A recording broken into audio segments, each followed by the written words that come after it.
March in Florida usually means spring training or spring break. But for the 25 drivers of the IZOD IndyCar Series, March met the season opener in St. Pete. Let's go for a new racing season! And it was names usually associated with title contention left behind after one race.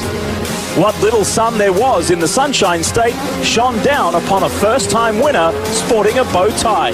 And the victory by James Hinchcliffe may make him one of the most popular mares in history. I'm throwing out to Dan. This is his hometown. This is his car. And knowing that my face is going to be in that memorial, that's really special. Today, the IndyCar Series moves on to Alabama, a place Team Penske can refer to as Sweet Home, having claimed all three races here. Or can three-time Barber runner-up Scott Dixon prevent a four-peat by his rivals? Hold on, the green flag is about to drop on round 2 of the 2013 IZOD IndyCar season.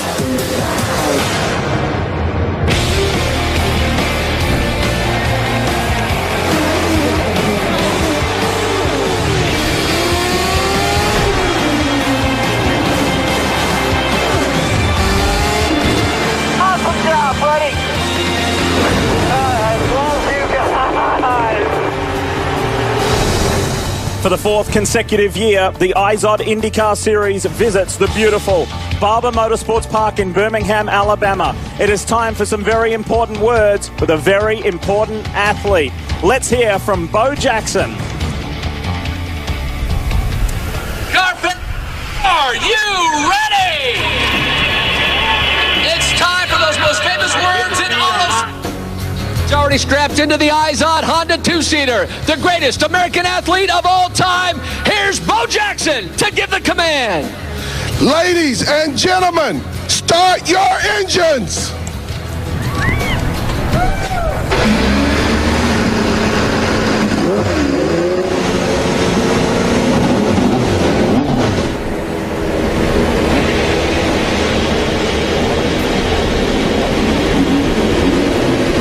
All of the expectation, all of the unknown from that season opener, that's gone. We're moving on.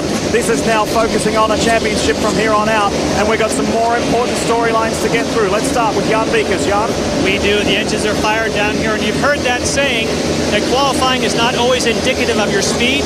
That would be the case for Simona Di Silvestro. She was the fastest in the practice just before qualifying and missed transferring by a tenth of a second. She starts in 14th position, but don't count her out. She has speed for sure. Marty? Well, Jan, why will this be a good race today? Because there should be a ton of passing. Tire fall off today is tremendous, so new tires will mean everything. And there's a lot of fast guys starting in the back. With Dario Franchitti, who starts in 17th, when you go to the back of the field, there's 9 championships and last week's winner. This should be a fun one today, Kevin. Well, Tony Kanaan would like to start up closer to the front. He's 19th today, but that's great for all of us. He is exciting in these starts. He went from 24th to 6th a couple of years ago and got 10 at the start. He said, let's temper expectations a little bit. I'm on the blacks instead of the reds, but I'm still going after it. Robin? Kevin, A.J. Allmendinger has not been in an open-wheel car for 7 years. You couldn't tell it by the way he qualified. But he said yesterday, I'm really glad I got pit number 1 here because it's going to make it easy to get in. He's still getting used to the paddle shifter. The only problem is if he's running up front, he may run into a lot of traffic when he's leaving. Back to you, Lee. And thanks, Robin. And right beside you was the captain, Roger Penske. Honda's bringing back the fastest seat in sports sweepstakes. You can enter by logging on to shophonda.com. We've already heard from Bo Jackson, the former football and baseball legend. He has got the lucky seat to ride with two-time Indy 500 winner in the IZOD two-seater. And Bo is hearing us. Bo, it was great to meet you a little earlier on. Hey, what's more fun, running over Brian Bosworth or riding with Ari Lyondike? Riding with Ari, 100%. Well, we spoke to you before, Townsend and I. You said you weren't even a little bit scared. We know that you're not scared of too much. So just enjoy the ride because this is a fascinating track. I got to get me one of these. Thank you, Bo, and it's terrific to have you here today. We understand he's off to Augusta National tomorrow to have lunch with Tiger Woods. So terrific stuff, and he'll enjoy the ride in the IZOD two-seater. All right, let's take a look at who is lining up where, and it's a pretty perfect picture if you're Andretti Autosport and the defending champion Ryan Hunter-Reay on the pole. But how long will he stay in front, if at all, because Will Power's right there, and it's been a tough weekend for Will Power, so he's determined to get to the front quick. Look at the crowd in the background. It is a big crowd. In row 2, Tristan Vautier, enormously impressive. This rookie, second time in the top 6. Scott Dixon looking very strong. He's my pick for today. Wally, who do you like as we roll through these positions? You impressed by Kimball? What do you like? I'll tell you what, talk to Mitch Davis on the 83 car. They are about as happy with their race cars they've ever been. Those guys could be tough today, and Kimball was very fast in the warm-up. A few people are saying in the paddock, keep an eye out for Marco Andretti. He's been a little quiet this weekend, just going about his workload methodically. Is he going to be a little bit of a sleeper in the pack? You never know. I mean, another guy to talk about, Takuma Sato, who got the penalty in qualifying, got pushed back to row 6. You see Simona starting. We know she's strong on race pace. She's outside row 7. Interesting, when we were at the outdoor studio there before, Simona Di Silvestro, who we heard mentioned a little bit earlier, she got one of the largest cheers from the crowd. So they're expecting a lot from the Swiss Miss. Big name drivers going to work their way through the field. Tony Kanaan, James Hinchcliffe, Graham Rahall's had a tough slog this weekend. What can he do? Because he finished just off the podium last year. Big surprise for me, Sebastian Bourdais. This is his second race in a row where he's had some struggles in qualifying. I keep waiting for him to pop and show us that 4-time champion speed. As you become used to, and we all enjoy as IZOD IndyCar Series fans, we've got plenty of onboards for you to show you the passing maneuvers. And the National Guard Panther Racing machine of J.R. Hildebrand. He'll be looking to respond and rebound from a frustrating streets of St. Pete.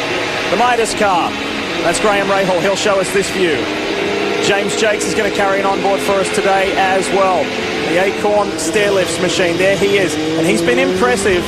He may have something for us here today, the British driver. We'll keep an eye on him. Second, Rahal, Letterman, Lanigan driver. And Charlie Kimball is having the weekend of his career. He is on a real momentum run at the moment. And how about Mr. Runner-Up? Scott Dixon doesn't like being called second place. So he wants to convert 3 consecutive seconds into a win. He may have to get by this man here, Will Power, who he fought for it last year. So much going on in Alabama. Let's check in one final time before we see green with Jan. Yes, just a quick note on pit road. Today it'll be a 3-stop race unless there was just a tremendous amount of yellow. I think today, Townsend and Wally, it's going to be about tires. It's going to be when do you pick your stops, not necessarily in those windows for fuel, but taking tires is going to be key when they're the best life. I think you're right there, Jan. It is going to be about tires. Remember, Will Power, he pitted awfully early last year, worked in his favor. So, but, you know, they've got a different tire they're working with here this year, so it's a big unknown for everyone. We know that if we were on an oval, heavy wind, strong wind would have a greater impact. Is it going to do anything here, Townsend? Absolutely not. They're running maximum downforce. The cars are incredibly stable in terms of any kind of crosswind as opposed to a place like Indianapolis. So not an issue today with wind. Wally, thoughts on Takuma Sato? Did really well to make the Firestone Fast 6. We know the story. He got chucked out for blocking Justin Wilson. It would have been the first time AJ Fort Racing made consecutive Fast 6s. Yeah, they've got a good race car this weekend, as they did this last weekend. So I think he's going to be tough. All right, let's pack it up. Let's be tidy, side by side. This is round 2. It's the Honda Indy Grand Prix of Alabama at Barber Motorsports Park, and our series champion is on the pole. Wow, Charlie Kimball was in a hurry, because when you see green, you can go racing. Wow, Vautier's second, Kimball is third. What happened to Will Power? Will Power gets pushed off on the outside of turn 1. He's back probably 5th or 6th place now. Charlie Kimball was on a mission, and so too is Marco Andretti. And you've got to be very aggressive on this at this place, especially on the start to the restart. You don't have that many opportunities to pass here. Here's a spot, probably the best spot on the racetrack to make the pass. Will Power has dropped about 7 positions as they race up the straight to turn 6. Marco Andretti's the biggest mover in the pack, but we've got a rookie chasing the champion. This is awesome. Into the museum turn. Hunter Ray's already got a 3-car gap. Trouble at the back, contact. Wow, that is Oriol Servier and Graham Rahal. Now that's going into that 7-8 complex that we saw in the GoPro course preview. It is blind going in. It is a 1-car groove all the way in there. I'm guessing Graham and Oriol were side by side and they ran out of real estate, but hopefully we can see what happened. Well, they're both going to have to come in and change the nose off those cars because they're missing a lot of pieces. And Wally, from Graham's. We just got word from race control that the start is under review. We'll have a replay. Let's take a look. Wally, talk us through. Well, we'll see what we see here. Just, I think they got boxed up in front of looks like Hinch had to get on the brakes, and it just was an accordion effect. nobody had any place to go. They just ran into each other. And there's the net result. It was a lucky escape for Joseph Newgarden. Let's go on board the Midas car with Ray Hall. So Graham's just trying to follow in line here. All of a sudden, as you said, Wally, everybody just flat woed up in front of him, and the stack up happened. Nothing he can do. Here's the aerial, Wally. This is the replay of the start. Well, like I said, if the green was out, I think all's fair game here as far as Kimball goes. He didn't really advance on his position there. Look at Will Power. He gets pushed off into the grass. He's got to run wide to avoid contact. Now he's got dirt on his tires. He's fighting for grip in turn 2 here. He's lost 1, 2, 3, 4, 5, maybe 6 spots. Wow. That was Elio getting in the back of somebody. Good driving back there. This is the view from the Verizon Penske Chevrolet, riding with Will Power. Hey, what, Bautier did not give Kimball much room there, did he? And you can see the tire, the dirt on the right front of the tire, like Council said. When that happens, you have no grip. Let's take another look at it. Here from high at turn 2, watch for the white and black car. Power runs off. Look at what a good job Scott Dixon did to avoid him. And I don't think Power really got pushed off. It looks like he just pushed off. Wally, I think what happened is he thought that Kimball was going to slide wide, and Kimball was totally clean and tidy and kept it together. And I think Will anticipated, probably thinking, I don't want more bad luck, 2 races in a row. Tell you what, Marco Andretti emulated his father, Michael. He did a great job with a beautiful outside pass. This is Graham Rahal. How wounded is the Midas machine? Well, they've changed the nose piece on that already. Yeah, so he's just packing up here. He's just in a hurry to make sure he doesn't lose on the restart. I'll show you what he did. That nose assembly weighs about 40 pounds. There's about 4 locking pins that go in. Tell us more, Marty. You were there. And, guys, they did change that front wing, as you just saw. He said the tires were fine. He said the field checked up. I had nowhere to go. Also, Oriol Servia came in. He changed the front wing. And they have some right rear damage for Oriol Servia as well. Kevin? Down here at this end, we saw Ed Carpenter come in to top off, and also Anna Beatrice. Those are the only 2 near pit end. If it's going to happen, that's the best time for it to happen. You still got a whole race ahead of you right now to make it up. This is a track historically where we see yellows every year. You can see Servia's right rear bumper there is slightly damaged. It looks like it's loose and flopping around. The question is there any suspension damage? He doesn't care about that bumper, but he'll be feeling out the car right now, especially in the left-hand corners, to see what the right rear feels like. And they are getting the rear piece off, and they're going to have him come back in. So that answers your question right there, doesn't it, Townsend? Yes. It was. Well, are they saying there's damage? Does he feel like there's something wrong with it? He did not know there was right rear damage. While the crew told him after he left, he said, hey, feel out that right rear as best as you can. We may need to come back in and put a rear wing on as well. I'm not sure that piece didn't prevent any more damage, or there would have been, if that wasn't there, may have done more damage. Perhaps. It's been a controversial piece, those rear bumper pods. Luckily for Servia, most of the track is right-hand corners, so a lot of the load goes to the left rear, not the right rear, but you do have to turn left occasionally. Let's run down the order here for you. Ryan Hunter-Reay leads, and it's the first time he's led a race since Baltimore last year. Tristan Vautier in the Schmidt-Peterson machine running second. Marco Andretti with a dynamic start to get to third. Charlie Kimball is fourth. Justin Wilson was a good move at 2, rocketing up into the top 5 at the expense of Scott Dixon and Sebastian Saavedra. Will Power. Armbruster has moved forward a position to 9th, and Elio Castro Neves is 10th. That was a frantic opening lap. I remember Justin Wilson here last year. He had his hand. I mean, it was fun to watch for us, but it wasn't fun for him. He had his hands full. I think he's got a much better car this year. This is Scott Dixon. He lost position as well. Remember, he started in 4th.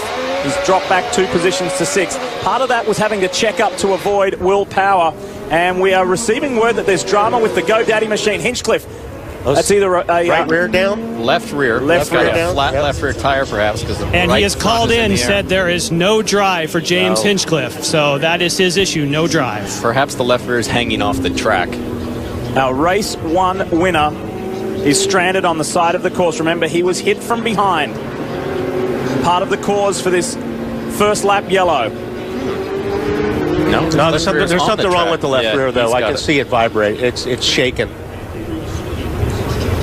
Go, you're here to the pit. So the magical run does not continue for the mayor of Hinchtown. We'll tell you more about what the story is when we come back to Barber. You're watching NBC Sports Network's coverage of IndyCar, brought to you by Honda, an official vehicle of the IZOD IndyCar Series. Honda, we know you. We know you have to rise early and work late, with not enough sleep in between, and how things aren't just about you anymore. Introducing a car that starts with you. The all-new Accord from Honda. Honda, proud partner of the IZOD IndyCar Series. Whoa. Nobody insures more bikes than Progressive. Do you guys ride? Well, no. Sometimes. Yes. Yeah. Well, if you know anybody else who also rides, send them here. We got great coverage.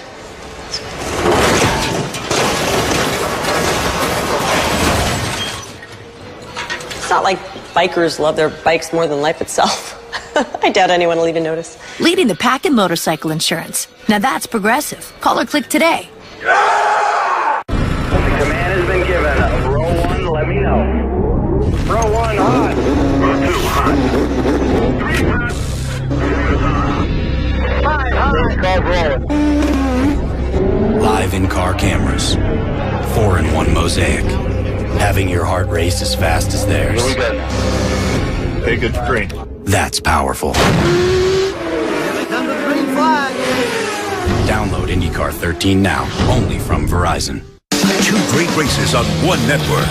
Formula One racing returns with the UBS Chinese Grand Prix, live Saturday night at 2:30 a.m. And IndyCar continues with the Toyota Grand Prix of Long Beach, live in 2 weeks, all on the NBC Sports Network. The push for the playoffs is on the NBC Sports Network. Tonight at 7, Thomas Vanek and the Sabres look to spoil the Devils' postseason hopes. Devils, Sabres, coverage begins tonight at 7 Eastern on the NBC Sports Network.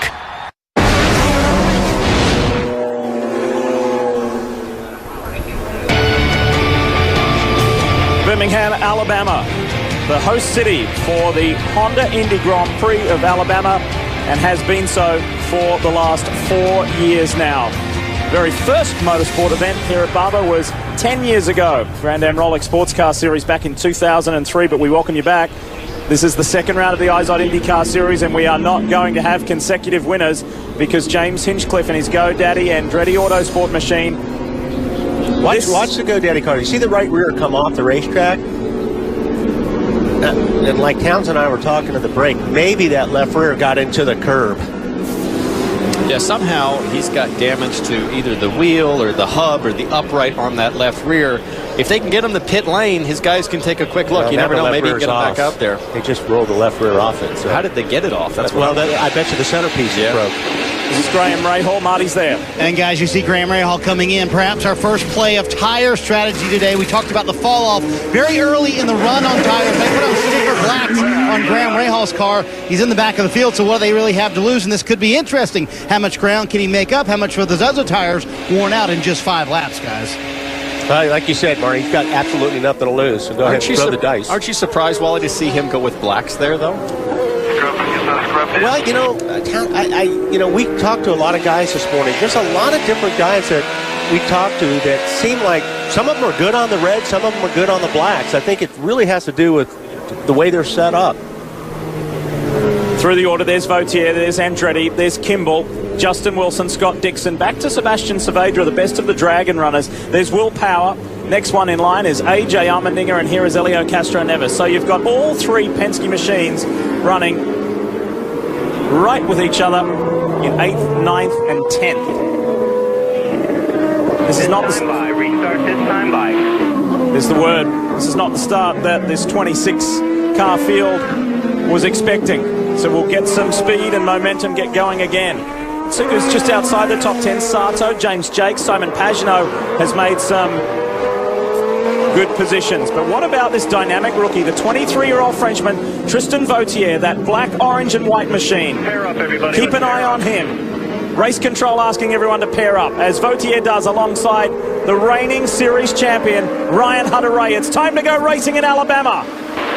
Green. Here comes Justin Wilson up the inside of Marco. Marco says, And how about AJ Allmendinger up the inside of Sebastian Saavedra? He gets around Will Power as well. Super restart from Allmendinger. Power goes off again. Exactly the same spot. Stretching their legs through 3 and up the hill to 4. One of the most challenging corners on this track, and the downhill run to 5. Justin Wilson on the outside now with Kimball in 5. I have never seen Justin Wilson so hot as he's been this weekend. He's normally pretty mellow and calm. He was really boiling about that blocking by Takuma Sato yesterday during qualifying. Watch for the lanky Englishman to be fired up in this one today. And I would say angry is the appropriate word, Lee. He was furious. He got out of his car after that incident happened and stormed to the IndyCar hauler to talk to an official to say, you need to penalize him. Terrific driving so far early for Justin Wilson. I think there's a little bit of anger left over, Lee. Yeah, absolutely, and he'll carry this through as motivation in this race. Now we've got some momentum going. Dixon's out after Wilson. Power is after Allmendinger, and so Castro Neves. They must be saying, hang on, this picture's wrong. We shouldn't be chasing Allmendinger. Who would have thought you would see AJ Allmendinger leading Will Power straight up on the opening laps at Barber? Tagliani around the outside of Simona Di Silvestro, and Tony Kanaan is tucked in behind them. Down through 1. There's Castro Neves, there's James Jakes, and then Dario Franchitti in the orange and blue car this weekend has made good headway as well. Franchitti up to 13th. Down to 5 again. Comfortable, calm, and confident is Ryan Hunter-Reay. That sums up his weekend. They've gone about it very methodically. Pagenaud is chasing after Franchitti. The light blue car there with the dark top is Alex Tagliani. Really ground hard at St. Pete to come away with a top 10 result. And that Barracuda racing team for Brian Herta Autosport wants more of the same here. You know, Tagliani had a smooth and steady run to 10th place at St. Pete. Nothing spectacular. They're looking to get some more momentum going with that Barracuda car this weekend.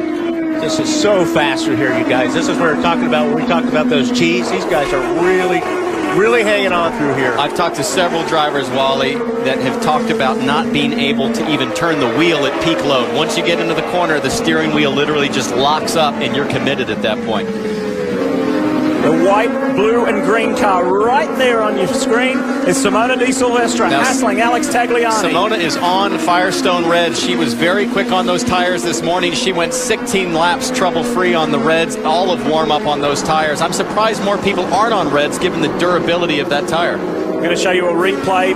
Check out Will Power. Again coming down to turn 1. He's behind Scott Dixon. He's got Saavedra beside him. It is busy. But watch what happens. He's just in the marbles right there. He's a little bit further outside the line than you really want to be in that corner, and I think he just got in the marbles and slipped out. You know, that's a radius you never practice, right? In practice, you're taking a traditional apex line. It's the first time, well, it's the second time now that he's taken that line. I'm expecting him not to do that again. Either that or he's cleaning it off for later. Working it up. Charlie Kimball, the racewithinsulin.com car is up to 3rd. And he's got Marco Andretti chasing out after him. Check this out. Down into turn 5, and this is how Charlie did it. That is nice. He had a little tiny lockup on his left front, eased off the brake pedal to keep the tire rolling, and that was clean. Honda passing a Chevy.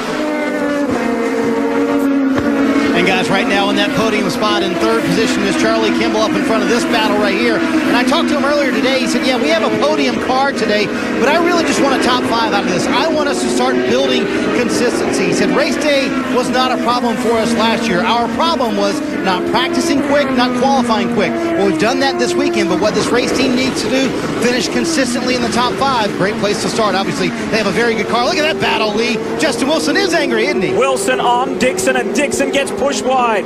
Justin Wilson continues to storm forward. He's now in the top 5. I want to go back a little bit what Marty said. That may be what he said to you, Marty, but I'll guarantee you, Kimball wants a victory right now, and they feel like they've got a car that can win. I think a top 5 is something safe to say, but if you've got a car that's really handling well like Kimball, you're going for it.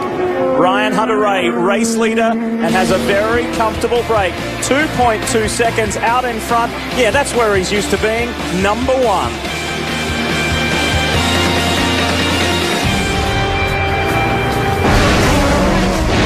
What do you call a machine that combines precision-engineered handling, industry-leading power, and a rider-focused design? We call it a Can-Am. From the essentials to fully loaded, you'll find that same combination in every ATV and side-by-side we build. And right now, get your own for as low as $149 a month.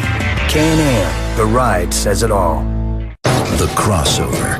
We have the technology to rebuild it. SkyActiv technology makes it better than it was before.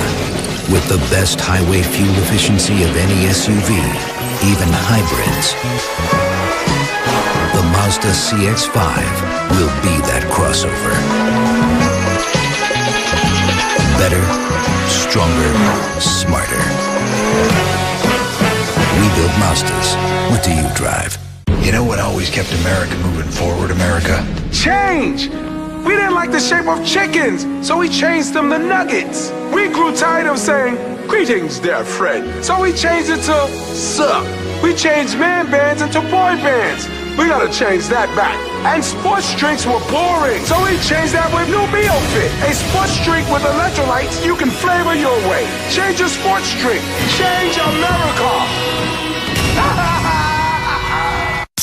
It's the end of an era. All the parties. The stories. I'm gonna miss your smell. You were my first. What? I knew it. I knew it. It's true. Oh, man, I'm sorry I broke your leg. I wrote a song. Sorry. Here we go. Keep the good times going with the crisp, refreshing taste of Bud Light. Here we go. Whoa. Check out this new couch.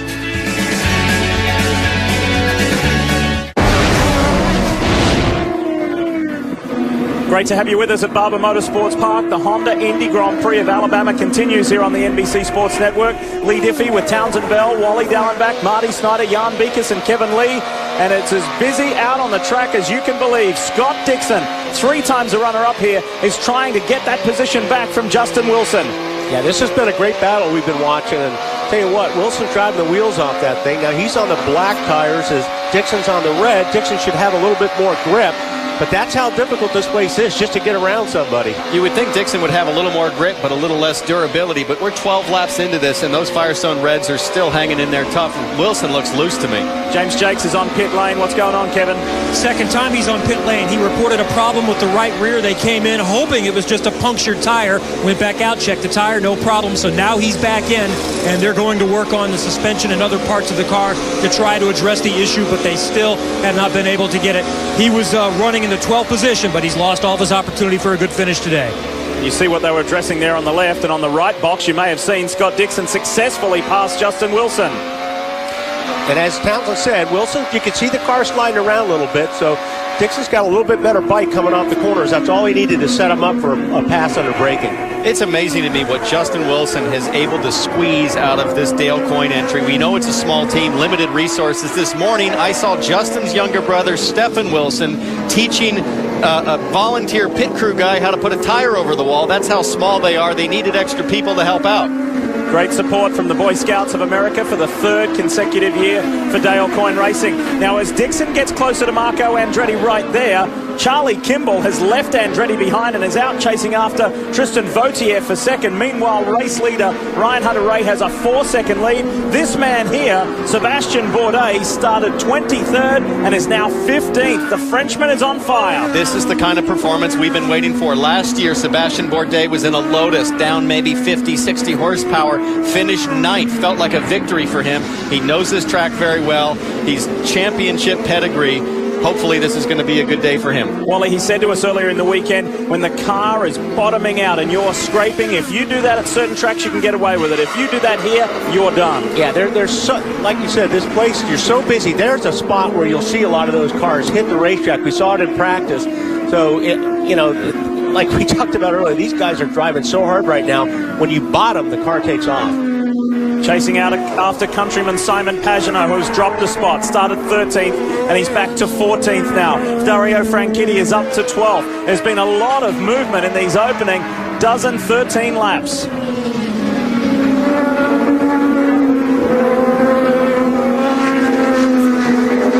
We promised you to tell you more about the Hinchcliffe story, and Jan is there. Yes, the story for James Hinchcliffe is that he's been in communication. You can see him there. They have told him that they will get him back into pit lane at the next yellow. So he's going to stay in the car. They feel it's just the wheel at this point. Kevin? Alex Tagliabue came in, and they've got a problem with some issue on the rear wing. They came in to address that very quickly. They had a spare rear wing available to change, but they didn't do that. They just ripped off the piece that was dangling. He's back out. Marty? Kevin Graham Rahal pitted right in front of him. He said the car just way too loose, so they came in, put on sticker reds. And we talked about them putting on sticker blacks just a moment ago. They restarted 25th, only made it to 23rd, so they didn't gain the spots they thought they would. Once again, nothing to lose, pitting with sticker reds this time. And they're going to experiment a little bit. Like I said, now's the time to do it. Boy, I'm telling you what, Kimball is on fire right now. And speaking of Charlie Kimball, Wally, do you know he finished 12th at St. Pete 2 weeks ago with 6 visits to pit lane? That was an extraordinarily gritty performance. He did not give up. And here, this is something that Charlie has not experienced all too often in his IndyCar career. That is running at the front, fighting for a podium. And he's trying to wrestle a rookie right now in Tristan Vautier. Charlie Kimball, the son of a race engineer, and the methodical engineering-like nature of Charlie Kimball has just been a processional one step in front of the other in his short career in IndyCar. He just continues to make gains. A little bit of communication from Brad Goldberg, his race engineer. They've already forged a really good relationship, and they have just chipped away at this. Got to remember, too, that they're kind of in the shadow of the big names at Chip Ganassi's organization, Dario Franchitti and Scott Dixon. So they just go about it and they work away at it, and this is their time in the sun. Well, Lee, I talked to him about that, learning from those guys. He said that we spent a lot of time in the winter trying to get what their data was and apply it to what we do. And we talked earlier about their battle, trying to get better on Fridays. And it's so much different, Townsend, isn't it, when you can qualify up front and not have to race your way through the field early in a race. Qualifying up front makes all the difference in the world, doesn't it? Massive difference. Having clean air on the front wing, which he doesn't have right now, but at least a clear view. And in a lot of cases, it's easier sometimes, Wally, to be at the front than it is, when you're stuck in the back. There's no question about it. So this is the fight for second. Meanwhile, race leader Hunter Ray is nearly 6 seconds out in front. Further back, though, the Iceman, Scott Dixon, just continues to climb. This is his move for 4th a little earlier on Marco Andretti.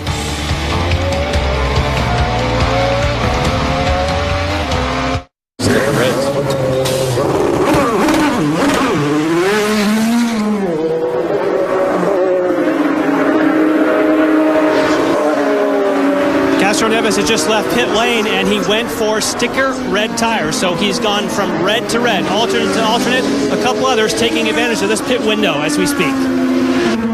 3-stop pit today here at Barber Motorsports Park. Dario Franchitti, Simon Pagenaud. Pit lane is a busy time right now.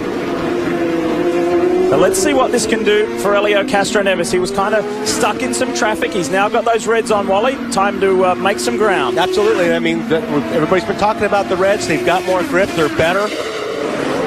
We've seen that with Kimball, obviously.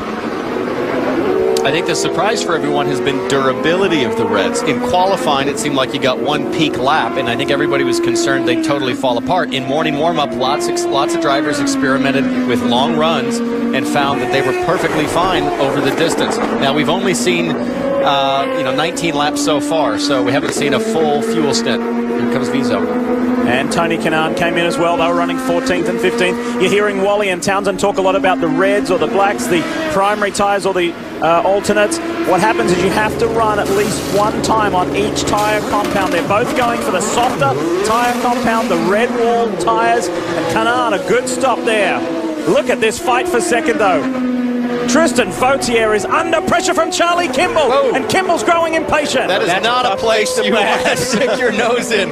Charlie Kimball is looking like, a guy that is just, hightailing it to the front here. It's amazing. He's really got a strong car, doing an awesome job. I think what he's trying to do right now is just fill Vautier's mirrors as much as he can to force Vautier possibly into making one little mistake, just that opening where he can make the pass. Well, the other thing is that Hunter Ray is just fading off into the distance, got a 9-second lead. He's running low 1-minute 10 lap times. Everybody else is in the 11s, and Dixon is coming. Well, I'll bet you if Kimball does get past Vautier, I know it's close to a pit stop right now, but he would just take off.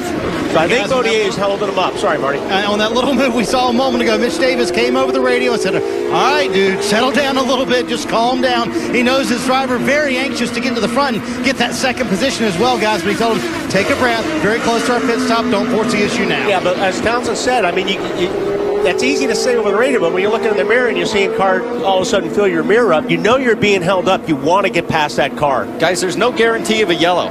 There's such thing of a green-to-green run all race in this series now like we had last year at Mid-Ohio. Jan? The case for Tristan Vautier, and you can see how close that is right now. Talk to Alan McDonald, his engineer, early in the stint. He says, we're just taking it easy, trying to manage the tires, but right now they can't manage anything. They have to step on it and try and keep Charlie Kindle behind. Again, tire management. There you see Alan McDonald on the left of the screen making the calls for the rookie. Why not bring Kimball in right now and get that stop done? Get him out of this. And hopefully get him out of that situation and back in front of Vautier when Vautier makes his pit stop. Get him out of this traffic, get him out of the pressure with Dixon coming from behind, calm him down and send him back out with some fresh tires. But this has been an inspirational drive from Charlie Kimball, the best we have seen in his IndyCar career. Watch this replay. So he's chasing Vautier. Coming through this flat-out chicane, he's going to dip a nose in here. And you know what? I wouldn't be surprised if he was just flirting. He was just showing it in the mirrors, getting Vautier's head. Oh, you see Vautier get sideways there. Folks, when Charlie popped his nose on the inside there, that's at 160 miles an hour.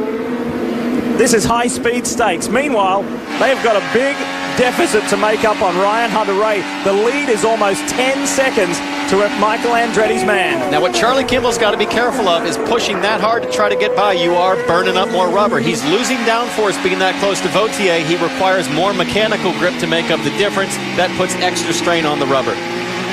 Let's reset the order for you. Hunter-Reay, Vautier, we ride with Kimball, Dixon, Marco Andretti, Justin Wilson. A.J. Allmendinger is still in 7th with a great drive, and he's come back to open wheel racing. Power, Sato, and Saavedra. The thing is, going back to that, Ryan Hunter-Reay, his laps, he's just clicking off 1 minute, 10:43 seconds. These guys, because they're racing, are a lot slower. So, like you said, they're losing ground to the leader right now because they're battling so hard. Biggest mover in this field. There's a little bit of a mistake, and that's where you need to take advantage of it right now. Go. Oh, and he got a little bit sideways when he tried turning underneath Vautier. Little greedy with the throttle, trying to get a run. Dixon had a great look at that, but he looks to have lost maybe a car length or two. Down into the museum turn. Pressure is on the rookie.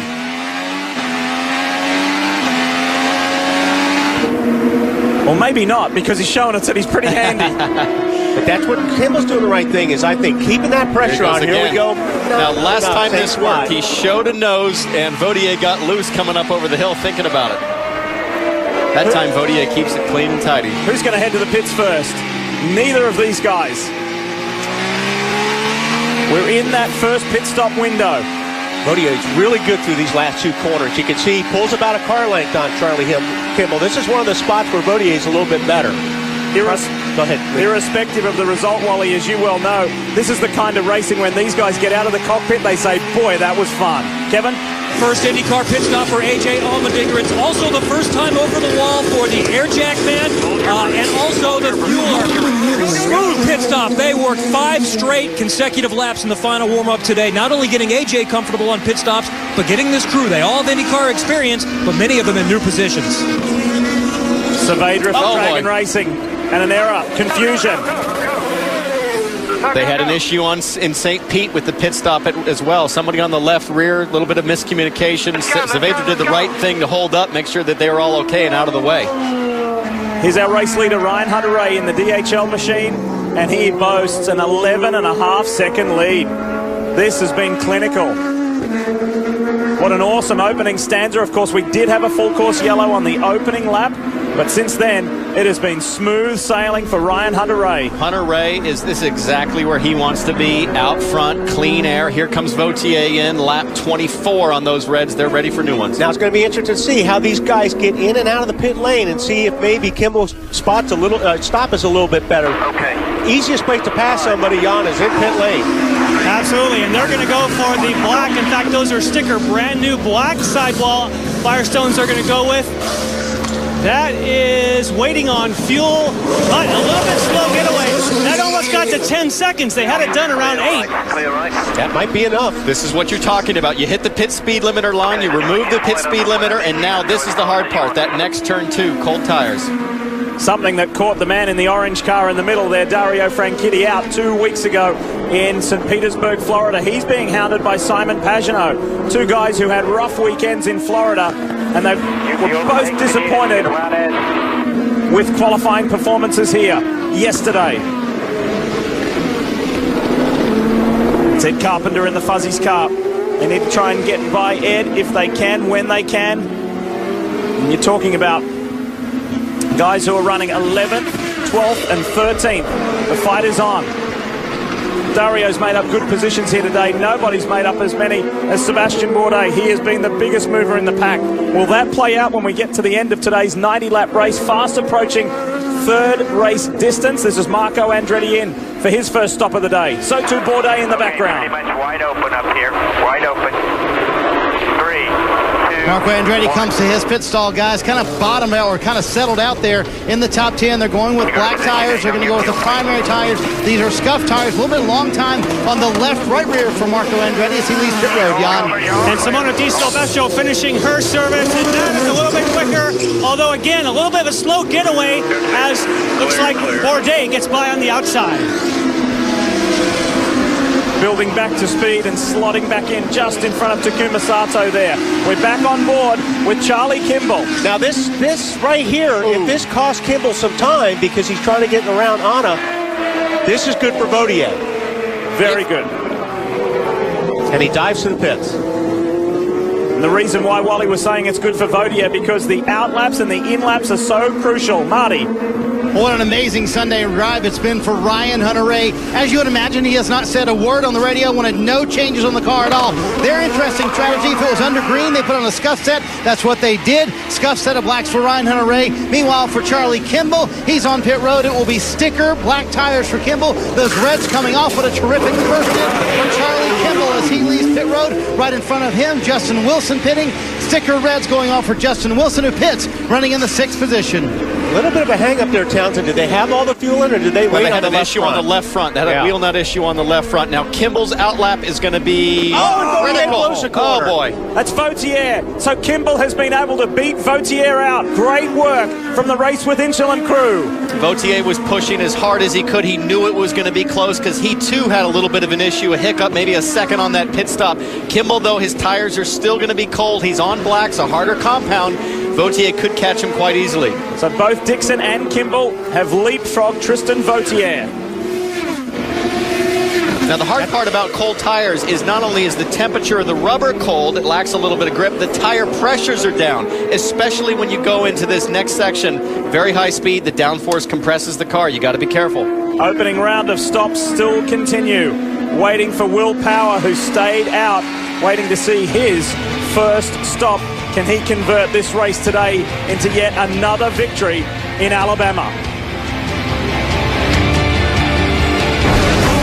Extreme power, ultimate savings. Get both now at your Polaris dealer during the XP sales event.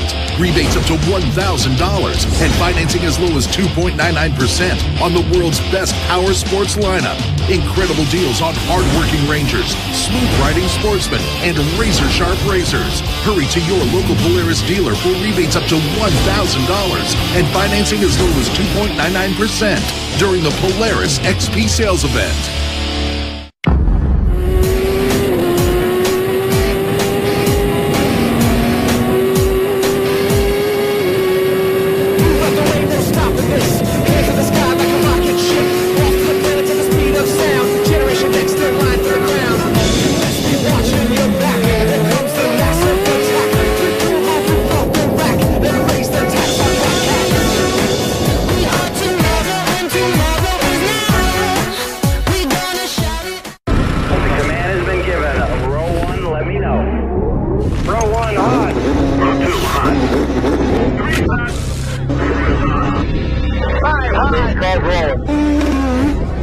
Live in-car cameras. 4-in-1 mosaic. Having your heart race as fast as theirs. Hey, good screen. That's powerful. Download IndyCar 13 now, only from Verizon.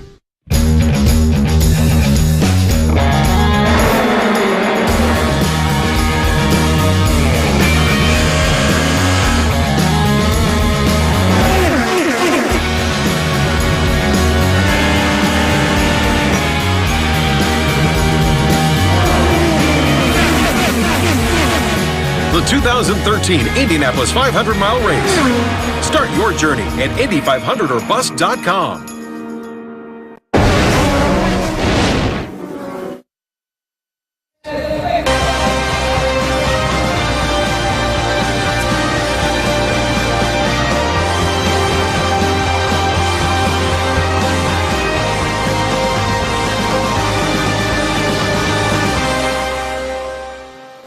All the colour, build-up and excitement for the Honda Indy Grand Prix of Alabama here at Barber Motorsports Park. 40, bud. You gotta stay on the 40. And there's some radio transmission there. You're looking at Will Power. He is leading the race, but he is yet to stop for that first one. Tell us more, Jan. Lap 3 might be better. You got 2 more laps. You got this one and 1 more.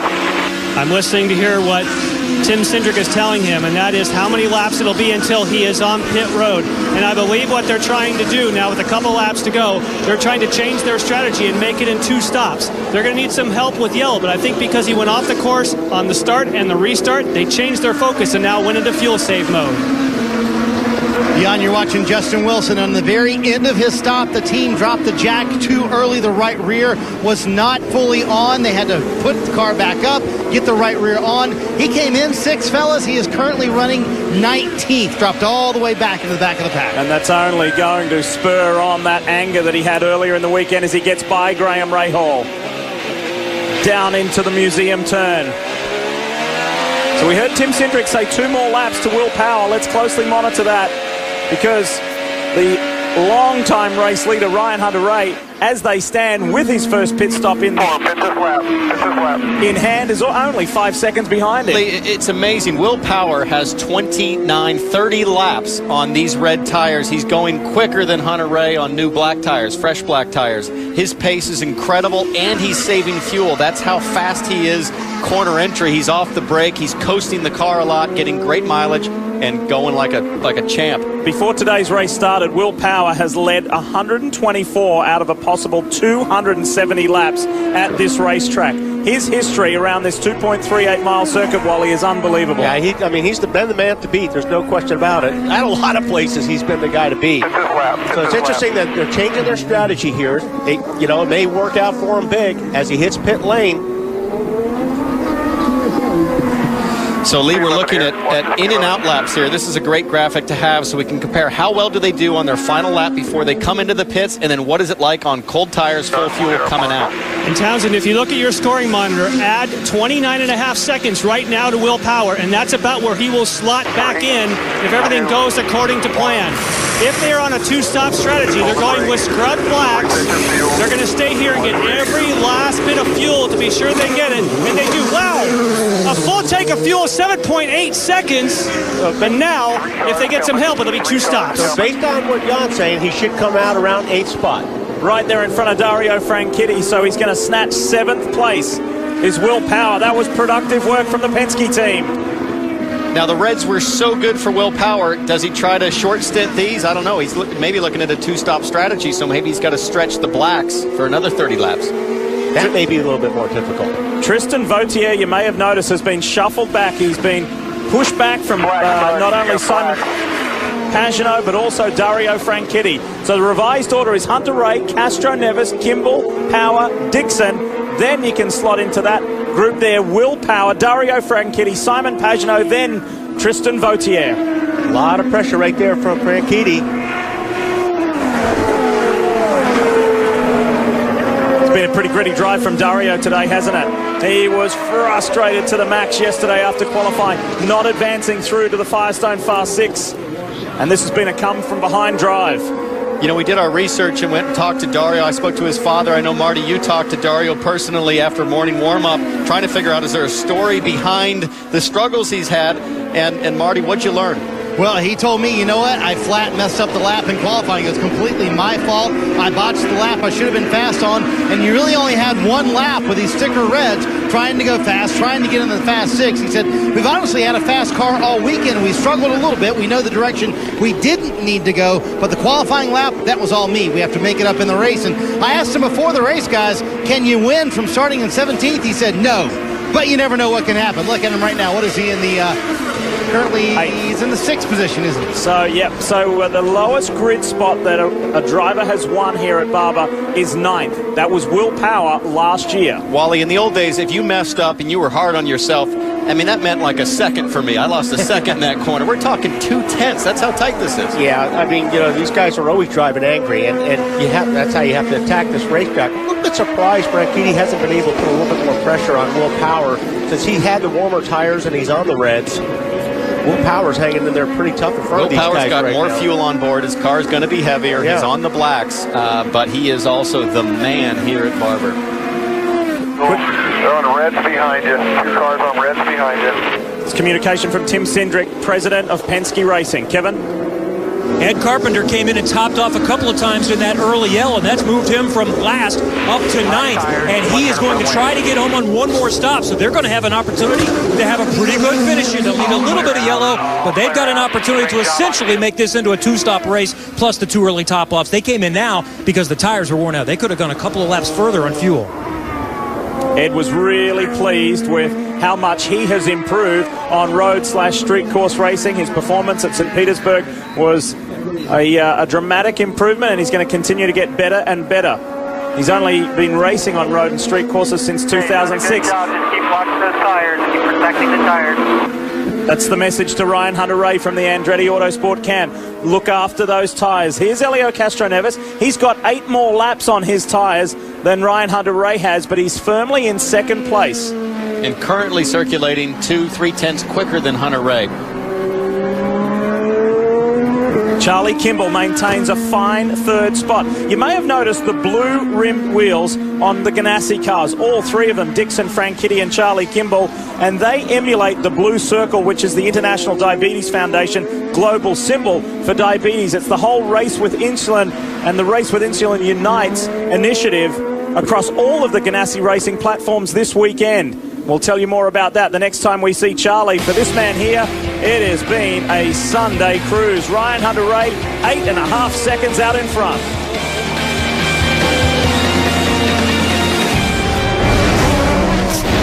It's the end of an era. All the parties, the stories. I'm gonna miss your smell. You were my first. What? I knew it. I knew it. It's true. Oh, man, I'm sorry I broke your leg. I wrote a song. Sorry. Here we go. Keep the good times going with the crisp, refreshing taste of Bud Light. Here we go. Whoa. Check out this new couch. There's only one car company in America that's never made a single car. And while you won't find Firestone cars on any showroom floor, they're out there, running better, faster, stronger, longer. No, we don't build cars. But make no mistake, Firestone is a car company. So whatever you drive a Firestone. I'm Bill. I've had diabetes since I was a little kid, and I used to smoke. That's a bad combination. But if you're doing that, I've got a tip for you. Make a list. Put the people you love at the top. Put down your eyes, your legs, your kidneys, and your heart. Now, cross off all the things you're okay with losing because you'd rather smoke. You can quit. For free help, call 1-800-QUIT-NOW. At Honda, we know some people just can't leave things be. They wonder how much faster this thing could go. What if it weighed less or turned sharper? They know that things can always be better. We count ourselves among those people. Introducing the quicker, sleeker, smarter, best Civic Si yet, made possible by Honda. Honda, proud partner of the IZOD IndyCar Series. Tonight at 7 p.m. Eastern, the New Jersey Devils continue their push for the playoffs when they take on the Sabres in an Eastern Conference showdown. Devils Sabres tonight at 7 Eastern. It's the NHL on the NBC Sports Network. Great spot to watch. That's near where our outdoor studio was, just above turns 2 and 3. Welcome back to the NBC Sports Network's coverage of round 2 of the IZOD IndyCar Series here at Barber Motorsports Park. It's time, with thanks to Honda, to take us through the field, and Marty Snyder kicks it off. Well, how about this drive for Ryan Hunter-Reay? Led every lap of the race so far. Said very little on the radio this afternoon. He told me on Friday, this is a challenging track that awards aggressiveness, but if you step over that line, you pay for it. He said, I've had to learn that, but today he hasn't needed to be very aggressive. They put the scuffed black tires on that first time because, Jan, they wanted the car to come in quicker. And, of course, being chased by Helio Castro-Neves, he's been told on the radio, you need to save a little bit of fuel. Remember, he was one of the first to pit. He's been out there 19 laps. Marty? Charlie Kimball on some sticker black tires back there has not said much about the handling. He's somewhere back there, I promise you, in the 3rd position, trying to catch up to Helio Castro-Neves. Very happy with his weekend. Told me he would love to get a podium out of this if he can. We'll see what happens. Kevin? His teammate Scott Dixon is running right behind him. We'll find him coming around the corner there in the red and white Target car. There's Scott Dixon. He's not been happy on this second stint of tires. Something feels wrong up front. A little bit of understeer, so he's just trying to hang on, and so far he is, Jan. And, of course, we've documented Will Power's efforts, and he has obviously a train of cars behind him, and he might, I say might, be on a 2-stop strategy, but he's going to need some yellow, in my opinion, to pull that one off. Jan Dario Franchitti is not on a 2-stop strategy. They pitted at lap 18, trying to get around Will Power there. Not in a very good spot to do it, though. So they'll have to pit about lap 45 or so. We can expect to see Dario Franchitti back on pit road, Kevin. Simon Pagenaud has worked his way up to the 7th position. He started 13th, but keep in mind, he would have been quick enough in his group. He was in group number 1. If he was in group 2, that would have been 3rd quick, and he was confident coming into this race that he could run with the leaders, Jan. And his teammate Tristan Vautier, of course, one of his big concerns being a rookie was fitness. He said this track absolutely just wrings it out of you, and said I've been kind of pacing myself, making sure I have something for the end of the race. Kevin, since the restart, Joseph Newgarden has moved up 10 spots. Very impressive, and they actually planned to do a short stint on these primary tires, but instead they are going to leave him out for a while. They're impressed with where the tires have kind of settled in at lap time wise. Same is true for Marco Andretti, right behind him, rounding out the top 10. Marco having a very nice run off of the podium finish. He is 5 seconds back there. There's Marco Andretti coming through the field, currently in the 10th position for Andretti. Thought he'd have a little bit better car early on. He was surprised, sliding around way too much, Kevin. I think we would all agree this is a really solid return to IndyCar so far for A.J. Allmendinger. He was most nervous about qualifying, got through that, and he also got through that first pit stop, and they wanted to have a clean out, and they did. They waited for Anna Beatrice to pit, so he came out clean in stop number 1. Right behind him is Sebastian Bourdais. Allmendinger, one of his former rivals in Champ Car, the 4-time champion, may have started in the back, but he felt like he had a good car, so nobody in the Dragon area is really surprised that they've been able to work their way up through the field, Jan.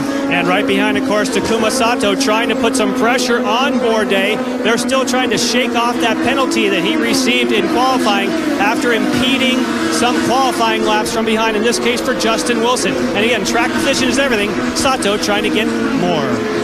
Well, Sebastian Saavedra currently in 14th, coming off the 20th place finish at St. Pete. The car, he screamed on the radio before the first stop, way too loose for Sebastian Saavedra. They did make several changes to it. It's gotten a little bit better, but he is clearly way behind there. You see him in the white car, almost locking up the brakes right there. Right behind him, Justin Wilson trying to get another spot from Sebastian Saavedra coming through the field. Remember, after that bad pit stop, restarted 19th. He's looking all around Sebastian Saavedra, trying to get one more position. Currently, Justin Wilson in the 15th spot, Jan. Simona Di Silvestro would love to close that gap that you can see now behind Justin Wilson, but her car is getting loose. She's called in, it's getting loose. They say, you've got to hang on to it. Can't do a thing until we get into the pit window for fuel. Amazing, because this car has been just dialed in most of the weekend. Now she's battling. Tony Kanaan back in the 17th position, trying to hang on to a race car that's sliding all over the place. As it's getting warmer, clearly the track changing. A lot of these guys trying to chase the track as well. TK trying to gain one more spot. And Oriol Serbia is behind him. They wound up never changing the rear wing because of that bumper. The right rear bumper still kind of flopping around out there. They thought they would lose too much time and too much track position if they did change it. Kevin? J.R. Hildebrand running in 19th. He started in the 24th position. He was hoping for better things here. They had a good preseason preseason test felt good on Friday and Saturday morning. Qualifying did not go the way they wanted it to, but they still feel like they have an opportunity for a good finish today. Right behind him is E.J. Viso. It's a big year for him. It's a great opportunity. He said, I just need to trust the team. I have the speed. I need to find the stability and attack when I should.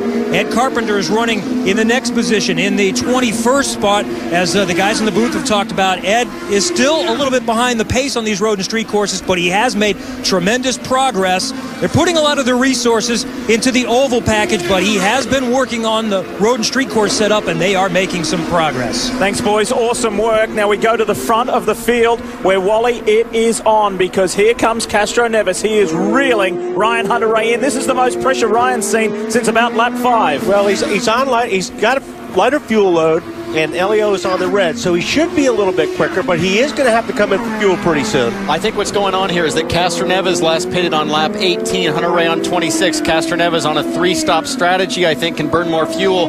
Hunter-Reay on lap 26, it would need to really stretch his fuel here. His lap times have dropped down into the minute 11s where he was easily in the 10s before. Sebastian Saavedra pulling off those red tires we talked about a moment ago, putting on sticker black tires. Remember, they did have a problem on their last stop, trying to get as full as they can, and once again the car will not go. Now they get it cranked once again. Sebastian leaving pit road but losing time every time on pit road. Frustration for the young man for Dragon Racing. Elio is in. Second place, Castro Neves for Penske is in. 4 tires and fuel. 4 tires and fuel. You heard John Erickson say it would be 4 tires and fuel. 3, 2, 1. Hit your mark. And what they're going is they're going with scrub reds. Bring the reds up. Always a reminder to keep on the brakes, and they wait until the last possible moment, but that was over 10 seconds. Amazing how Will Power can get a full tank in 7 and change. For Castro Neves, it took 10. Frank Kitty is in from a top 10 run. Has he got dramas? He seems to be running very slow. Speed. That is below pit speed. He could be out of fuel. Out of fuel, possibly, yeah. I don't know, though. He last pitted on 18. We're now at lap 42. That's only 24 laps. Yeah, he was the same as Castro Neves. And look. Yeah, there's some issues. Yeah, guys, something's wrong with the car. The team is talking to him. It's an electrical problem. Dario just told the guys it is an electrical issue. Dario's selling him. It's in neutral right now, but the engine is not running correctly, so they're going to take the back cover off. And how can they afford this championship-wise, guys? Finishing last week, and a problem again this week for Dario Franchitti. Unbelievable, isn't it? For a 4-time champ, race leader is in. Here's Hunter-Reay. And Ryan Hunter-Reay gets these sticker black tire or scuffed black tires off for scuffed red tires. Once again, Mike Landretti making the call with scuffed tires, hoping they'll come in quicker. Keep this in mind. They have a couple of sticker sets still in the pit box for Ryan Hunter-Reay. Should he need it, he leaves pit road once again. No changes to the car. And that was Castro Neves coming down. Kevin, tell us about Dixon. He's happy to have this opportunity because the car was not to his liking with the handling in that segment, but he was able to hang on to position. He'll get in with a routine stop. This is scuffed red, scuffed alternate tires in this segment for Scott Dixon. I tell you what, it is on at the front in this one here at Barber Motorsports Park. How quickly was Ryan Hunter-Reay able to get out? Here comes Takuma Sato for AJ Foyt Racing. And this is a case where they're going from black primary to red alternate for Takuma Sato. These are also scrubbed. And wow, that was quick, but it can't get into gear. Fuel is done, but there's no drive. Oh, a clutch issue or some sort of gearbox-related issue for Takuma Sato. Wow, what a bad break. Every time things seem to go right for Takuma Sato. And this just feels like an eternity when you're sitting there. Here comes Kimball. So on pit stop cycle, Kimball has inherited the lead. I'm not sure if it's legal or not, but I just ordered a pizza for Hinch because I think he's still sitting down there. Tough day for our opening round winner. It has been a day to remember for this man, Charlie Kimball. Will it work out that way? Back in a moment.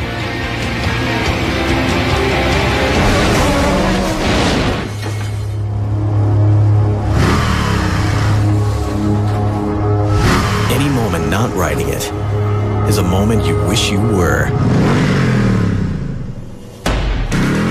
Can-Am Spyder, with exclusive Y-frame design and patented vehicle stability system, you've never felt so connected to the road. Discover riding reinvented at canam.brp.com. Ride a Can-Am Spyder now for as low as $199 a month. Over the years, car enthusiasts have relied on premium-grade Brazilian Carnauba to keep their cars finished looking showroom new. Today, Mother's California Gold Brazilian Carnauba Cleaner Wax embraces and improves upon this tradition with an easy-to-use one-step process. That's why generations have come to trust Mother's signature gloss, unparalleled shine, and durable, long-lasting protection. Mother's Brazilian Carnauba Cleaner Wax. Pure California Gold. You know what always kept America moving forward, America? Change! We didn't like the shape of chickens, so we changed them to nuggets. We grew tired of saying, "Greetings, dear friend," so we changed it to "Sup." We changed man bands into boy bands. We gotta change that back. And sports drinks were boring, so we changed that with new Meal Fit. A sports drink with electrolytes you can flavor your way. Change your sports drink. Change America.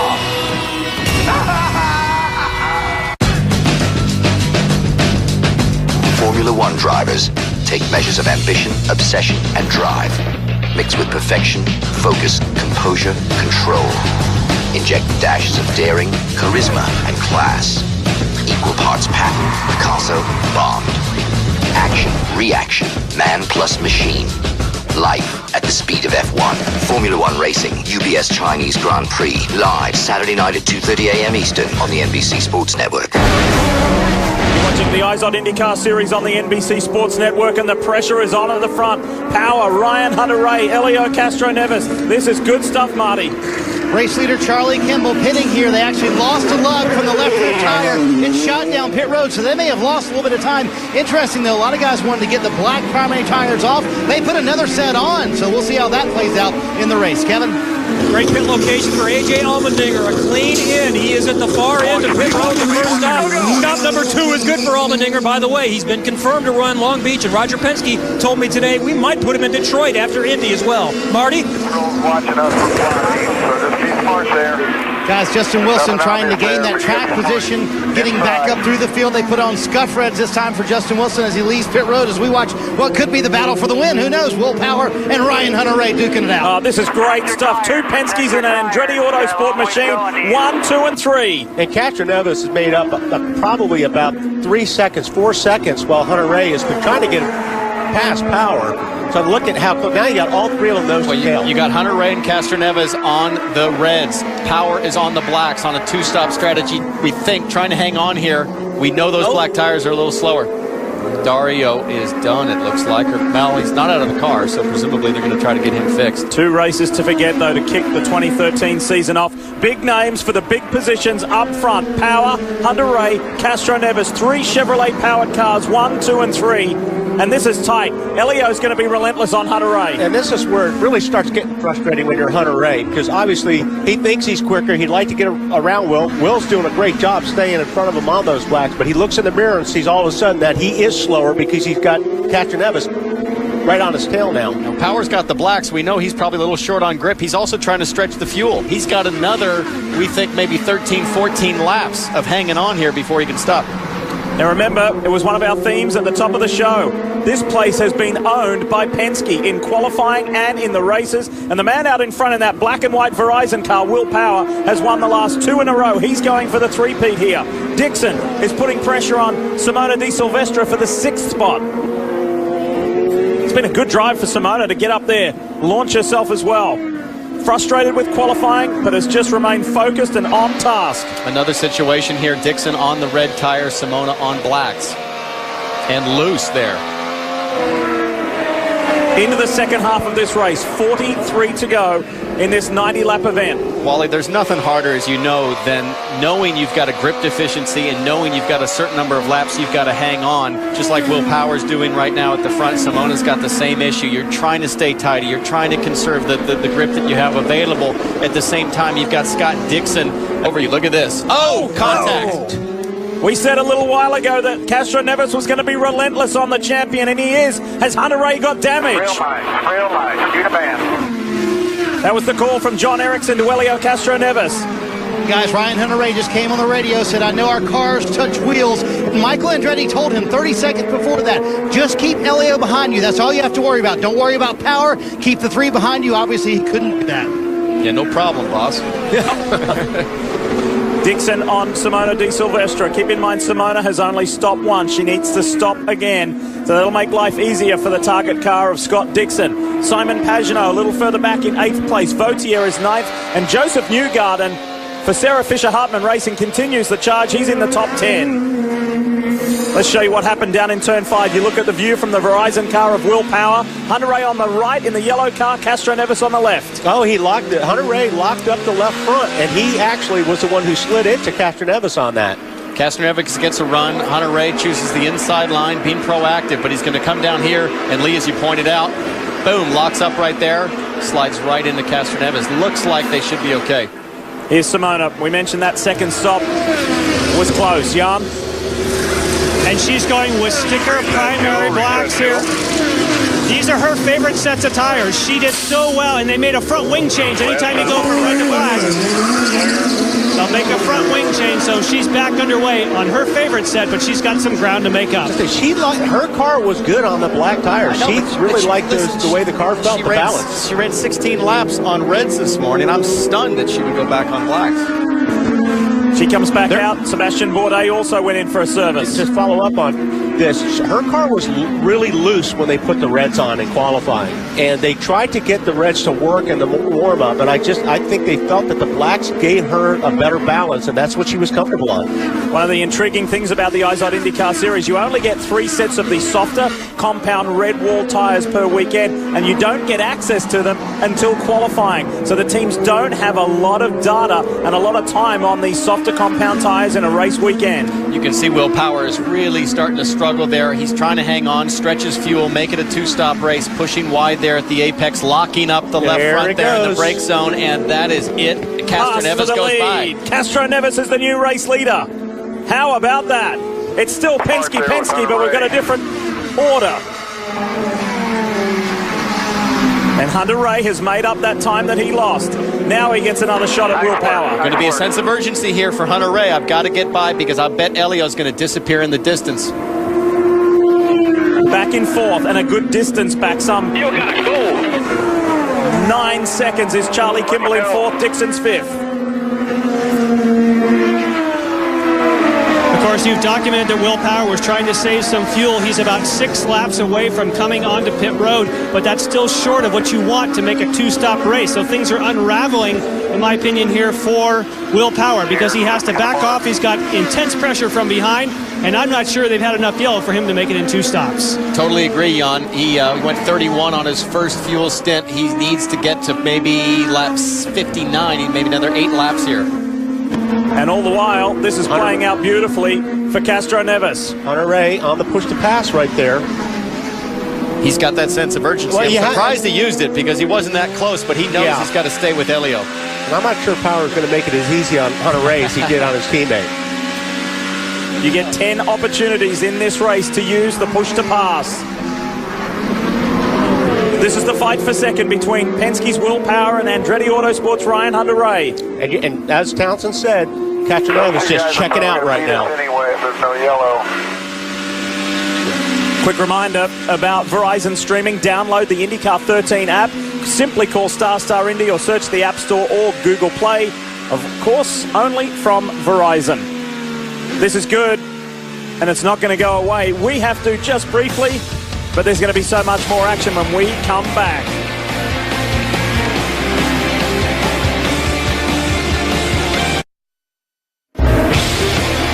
If you hadn't heard the news earlier in the program, the good news is that this terrific city here in the south, in Alabama, Birmingham, Alabama, is going to play host to the IZOD IndyCar Series for another 3 years through 2016. Let's bring you up to date with a race recap. Boy, it was a crazy start riding on board with Scott Dixon. Look at the Verizon car of Will Power off track, and up ahead, Marco Andretti sweeps around into 3rd place. It was crazy stuff down into the museum turn. Collision between Graham Rahal, Oriel Serbia, and James Hinchcliffe, and that had greater consequences for the GoDaddy machine. Let's scoot ahead to lap 17. There has been action. Charlie Kimball on the rookie Tristan Vautier, almost trying to pull off a move at one of the fastest places on this track. This battle was one to remember. Let's go to lap 43, almost the halfway mark of this event, and you'll see Simon Pagenaud make a move on Dario Franchitti, and we believe It is a broken header for the number 10 Ganassi machine. Tell us more about this car, Marty. Well, and Lee, I can confirm it is a broken header. They actually thought it was an electrical issue. They got the ECU fixed. He lost all power, but it is a broken header for Dario Franchitti. This is twice this season for the Honda engine, so I think they're going to have a little bit of research to do here in the next few weeks. Can you believe what must be going through his head? He's a 4-time champion. 2 weeks ago, he finished 25th. He's 25th today at the moment. Look at this guy go. He got by Will Power. He's gapped him 8 seconds almost, 7.1 seconds so far. Hunter Ray's got to be desperate to get around. But here's the thing.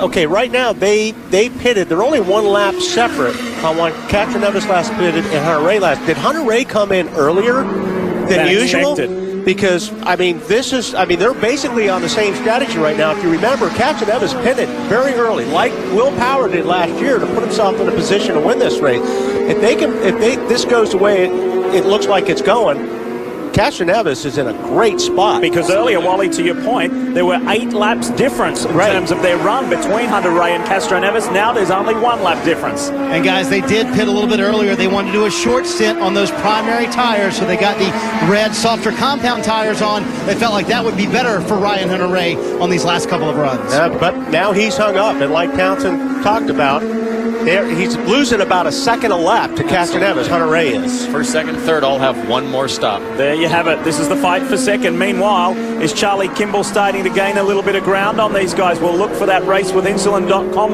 Ganassi machine in the background. It's Ganassi, in fact, 4th and 5th. 6th is Simon Pagenaud. That has been a storming drive today. Vautier, his teammate, is 7th. Marco Andretti is 8th. Justin Wilson is hanging tough in 9th. And Joseph Newgarden is in the top 10. There's Pagenaud. He's gaining ground on the Ganassi machines. Watch that HP car for Schmidt-Hamilton Motorsports. This has been a really impressive drive from the Frenchman. And it's really what we expected from him at St. Pete. Didn't quite get that. They had the mechanical issue, and they've been slowly marching their way back to the front. A lot of people have been saying, Townsend, Wally, Pagenaud, he's got the sophomore slump. No way. If you know Simon Pagenaud, that guy doesn't allow himself to get in a slump. No, he is all about constant, intense improvement. He analyzes every performance, every lap, all the data. He works very, very hard, constantly improving. Now, here's a guy still waiting for pizza, our points leader, Wally. Talk about never giving up. He hasn't gotten out of the car yet. He's still waiting to get that yellow that hasn't come. Yeah, that's a tough spot to be in. I mean, obviously, I don't know what they could accomplish even if they got the car back on the racetrack. At this point, there's so many laps down, but very frustrating for Hitch. He's right out in the middle of the circuit. You can see the turn 5 hairpin there. You can see the back straight heading up towards 9, 10. And the season that started out so beautifully for Michael Andretti and his Andretti Autosport team, the GoDaddy team, it's all taken a 180-degree turn here. However, he still has one man in the mix, and that is Ryan Hunter Ray running 3rd. Tell us more about the GoDaddy car, though, Jan. Well, we can talk to Craig Hampson. Why have you left him out so long in the car? Well, they changed the rules this year as regards to the points. Every position is worth a different in points. So we were waiting and waiting and waiting and waiting in the hope we could get the car back so that we could get back out there. Obviously, now it's past half distance. There is no way for us to improve position. We've got other reasons. We want to make sure that everything's okay with the car before Long Beach. We'll probably pull the plug here at some point, but he's been in good enough humor to stick with us, and so if we get an opportunity to run the car again, we'd like to do so. And in fact, the whole crew has stayed in position here on pit lane, waiting and hoping they'll get another shot. Guys, as we watch the battle of Hunter Ray trying to get around Will Power again, don't forget, we've gone green this whole time. This is a track that is more physical than probably any other place on the schedule, Wally. These guys have got to start feeling that right now. Yeah, I would think so. You're absolutely, there's no place to really rest on this racetrack. So you're right.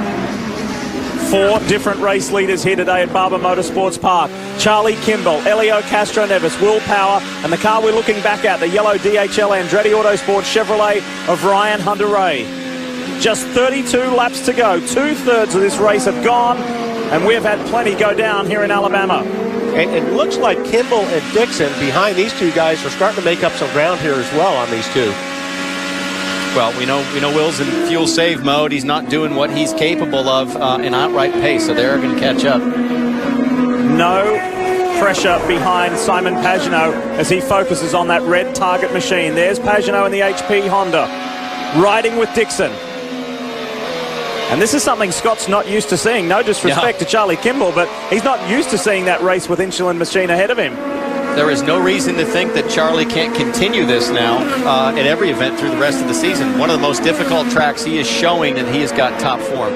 Charlie Kimball has stood on an IZOD IndyCar podium before in Toronto, but he's not run at the front this often in his career. This is a huge shot in the arm. It's a huge boost for him. This is massive. Pressure down in turn 5. Hunter Ray as close as he's ever been to power. Dixon is as close as he's been to Kimball. Look at this. Ryan Hunter-Ray dropped the right side wheels off the track on the grass before trying to get around Will Power and couldn't successfully do it. These guys have been at it forever, Wally. Yeah, that place is, unless somebody slips coming out of that last corner, it's really a tough place to make a pass going into that next one. And Hunter-Ray knows. He's been there before with Briscoe, if you remember, from a couple years ago. He stuck his nose in there. It ended in tears for both of them.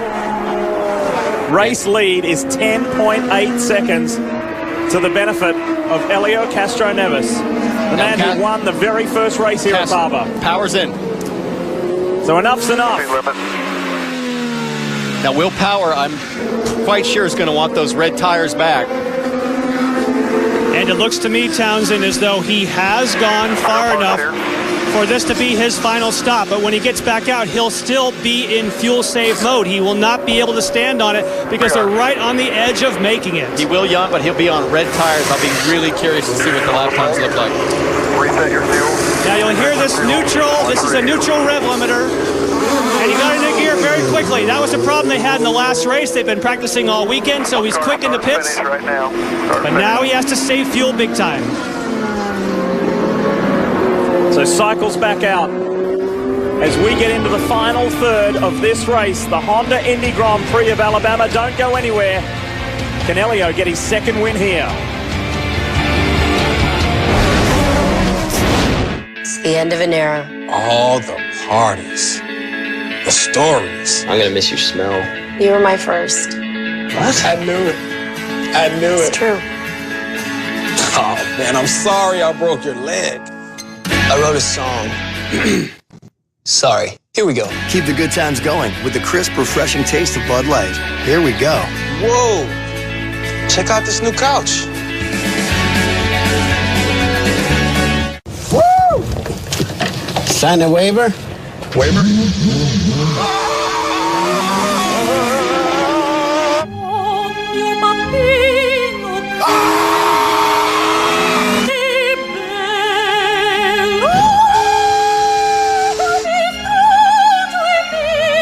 Two seats, one for you and one for racing legend Mario Andretti. The fastest seat in sports sweepstakes. Enter for a chance to start an IZOD IndyCar Series race at shophonda.com. It was the best day.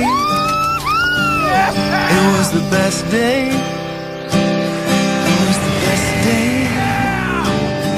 It was the best day because of you. We make a great pair. Great pair. Huh? Progressive and the great outdoors. We make a great pair.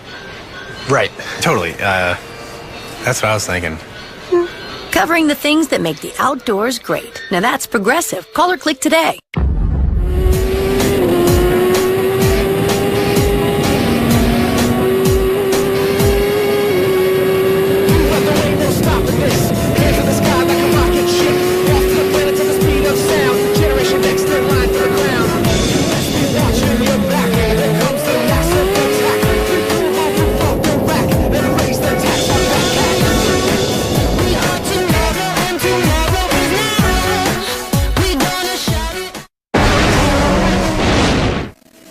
One of the iconic landmarks here in Birmingham, Alabama, if you've ever visited this city. High above Red Mountain, that is the Vulcan statue. It is the largest cast iron statue in the world. And it reflects the roots of Birmingham, Alabama with the iron and steel industry. It's 56 feet high. Quick mention about the fastest seat in sports sweepstakes. Just go to honda.com and sign up. You can enter now. As we saw earlier, Bo Jackson got that ride in the IZOD two-seater. Ari Lyondike and Mario Andretti are the drivers. What a wonderful opportunity to go to tracks like Barber Motorsports Park and get in that IZOD two-seater. Now, Castro-Neves, when we were talking to Jan during the break, pointed out that he has not run the set of blacks yet. So if anybody's got to make hay right now while they can, it's going to be Castroneves. No question. Here's James Jakes coming off pit lane. He's done a heck of a job, really. I mean, he's getting stronger with each race. I think he's been very happy with his performance relative to his teammate, Graham Rahal. Nice, steady run for him so far today. In the Acorn Stair Lifts machine. And I think we have yet to see the best of James Jakes in the IZOD IndyCar Series. Here is AJ Allmendinger. Final stop for his race, Kev. And two flawless stops to start. Roger Penske gave a thumbs up to the crew after each of the first 2 stops. He was supposed to test in Indianapolis. Oh, the car stalled. The car stalled. So they get the starter out, and they're going to lose precious time on pit road. He's been running close to the top 10 all day. They will get it restarted here. He has been struggling most with that hand clutch this weekend. Don't know if that was an issue there, but that's going to lose him a lot of track position, but it's not catastrophic. We'll get back out and run some laps. Well, that's, I think, what they were worried about. Mainly, and you can see AJ, he's beating himself up right now about it. You're talking about a guy that's putting a lot of pressure on himself. And as Kevin said, that's going to cost him quite a bit. Don't know whose fault that was. You see Kimball go blowing by there, so it's going to put AJ, looks like, a lap down. That's just one of those things of time in car. Time in the machine. It could be, or, there's been so many issues today with gearboxes and clutches at St. Pete and things like that. I don't necessarily going to put that on AJ right away. We got to find out what happened. He's back in the heat of it, though. Here he is right beside Scott Dixon. He's on cold tires. You know what's going to be fun is to see a mad AJ Allmendinger, see what kind of times he can throw down on sticker reds. I've been on the golf course plenty of times with AJ when he does a bad drive, and he gets pretty angry. So he is fired up right now. I just think by his reaction, that was his mistake. Yeah. So up front, 9.1 seconds in the lead, Helio Castroneves. One thing on that pit launch, Wally, I didn't hear any revs. I didn't hear like he pinned it on the limiter before he dumped the clutch. He's used to big, heavy stock car. You got the experience there with all the torque, so maybe he thought back to the old days. Dixon's in. That was the call from Mike Hull in this lap. Still position 1. Okay, right around these guys. On the board. Concentrate on flare. Just caught some radio traffic, and Scott Dixon wanted to come in a lap sooner. Remember, last year, he was the car to beat, and they got caught in traffic in their last stint. So we'll see where he comes out on track here, but it's a routine stop, and they had sticker reds to go in this last stint for Scott Dixon. And it was very comfortable to beat the guy that he was fighting with out on the track, Simon Pagenaud, out of the lane. So status quo as far as positions with those two drivers. Castroneves' lead has dropped in half on that last lap. It's down to 4.8 seconds. It is, and he should have to pit soon. Out goes Bourdais, out goes Newgarden. All clear. They're good to go to the end of this race. And Tony Kanaan in. Take your fuel.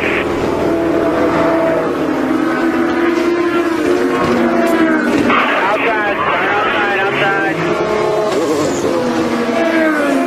So for the final time today, they exit pit lane. Well, they hope so anyway. Clear pit out. Go, go, go. This is Charlie Kimball for the final time. Entering pit lane from 3rd place on has been a day to remember for Charlie Kimball. Terrifically, and they're trying to hang on to that podium finish after back-to-back stints on the primary tires, putting on some scuffed red tires. A little bit slow on the left front, trying to get that lug on, taking a little bit extra time. Hopefully not losing too much. We'll see if he cycles out still ahead of his teammate, Scott Dixon.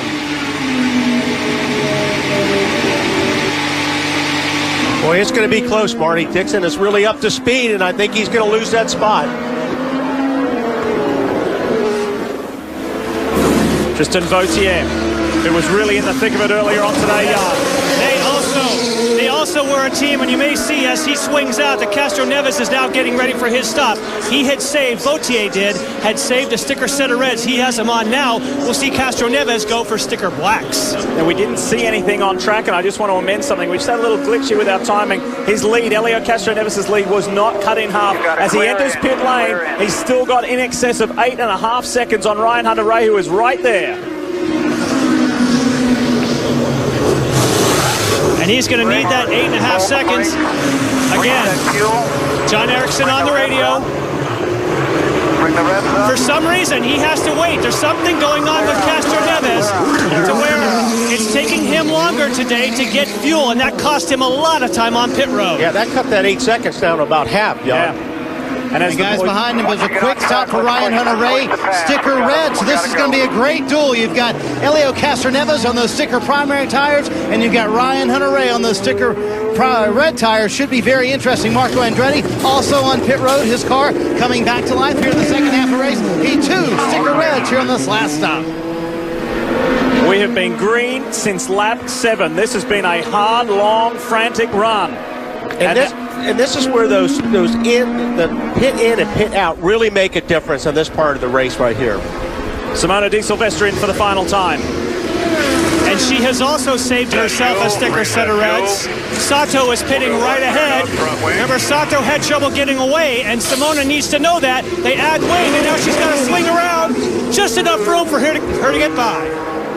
So Sato out ahead of Simona Di Silvestro. This is the scramble to home, 22.5 laps to go. We've got Justin Wilson currently in second, but he has to make another stop. This is going to come down to Castroneves, Hunter-Ray, and a power. Where will it filter out as far as Dixon, Kimball, Pagano as well? Do they have a shot at the podium? There is Helio Castroneves in the AAA machine. He was the first of the front runners to stop way back earlier in this race. Is that strategy going to work out for him to the end?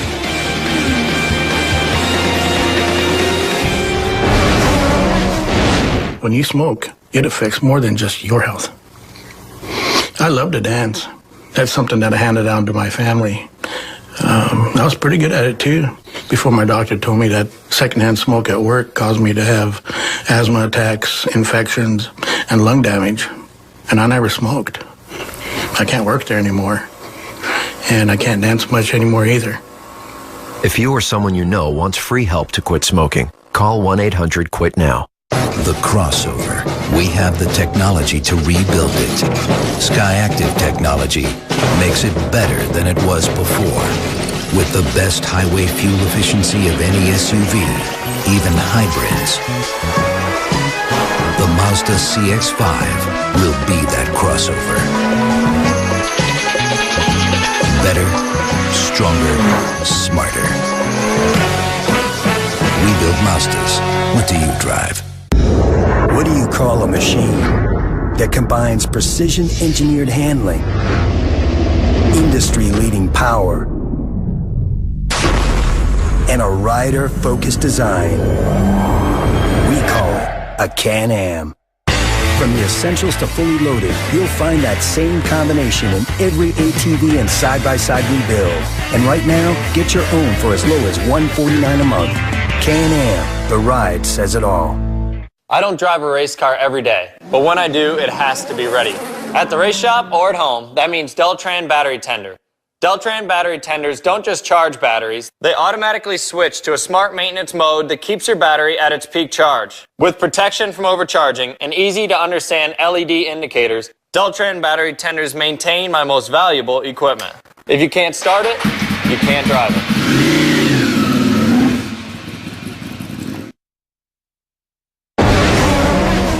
We're back at Barber Motorsports Park here on the NBC Sports Network. Lee Diffie, Townsend Bell, Wally Dallenbach, Jan Beekers, Marty Snyder and Kevin Lee. It has been a wonderful day here in the South. And will it be that way? Will the sun continue to shine on Helio Castroneves? Check this out from just a moment ago as we ride on board with Scott Dixon. And this is Will Power up ahead. Big inside move. Key overtaking point. Turn 5. Simple as that. Easily done there for Scott Dixon. So that moves Dixon into a podium place position. You've got the inaugural IZOD IndyCar race winner here at Barber, Helio Castroneves, leading the way, and a man who has never had a top 10 in an IndyCar race here at Barber Motorsports Park, Ryan Hunter-Ray. It's down to those guys. It's 2 seconds. Who's going to win it?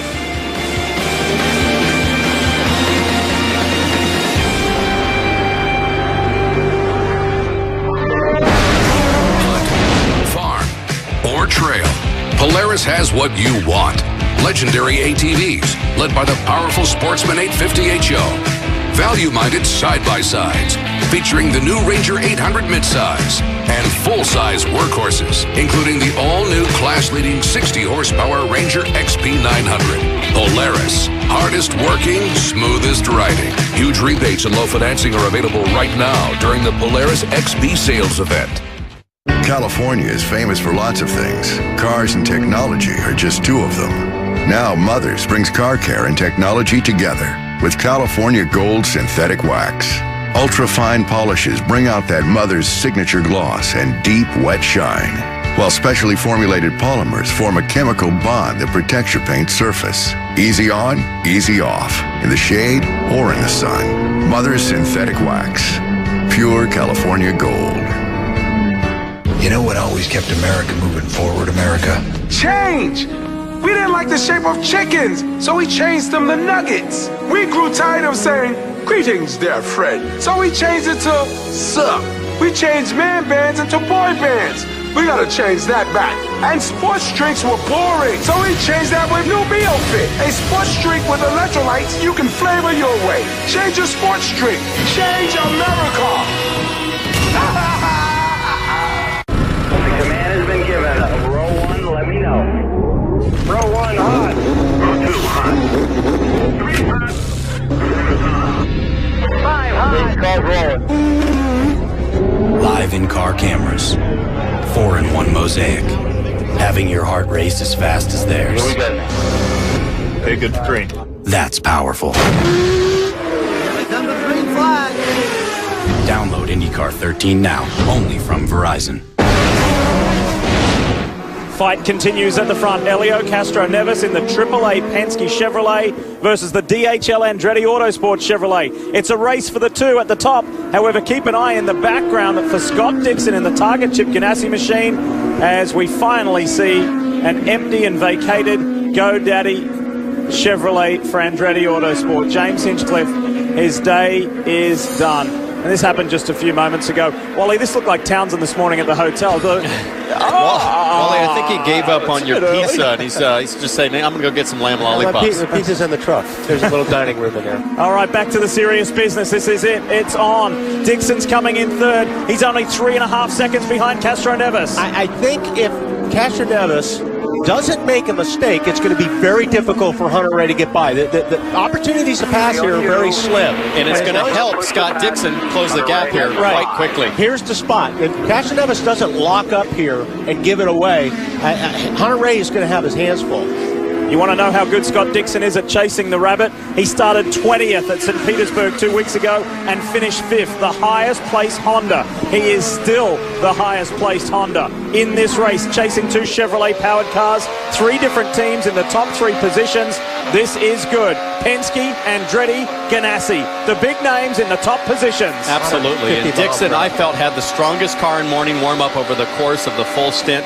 All of these guys, thankfully, don't have to save fuel. We are at full power. We're going to race to the finish.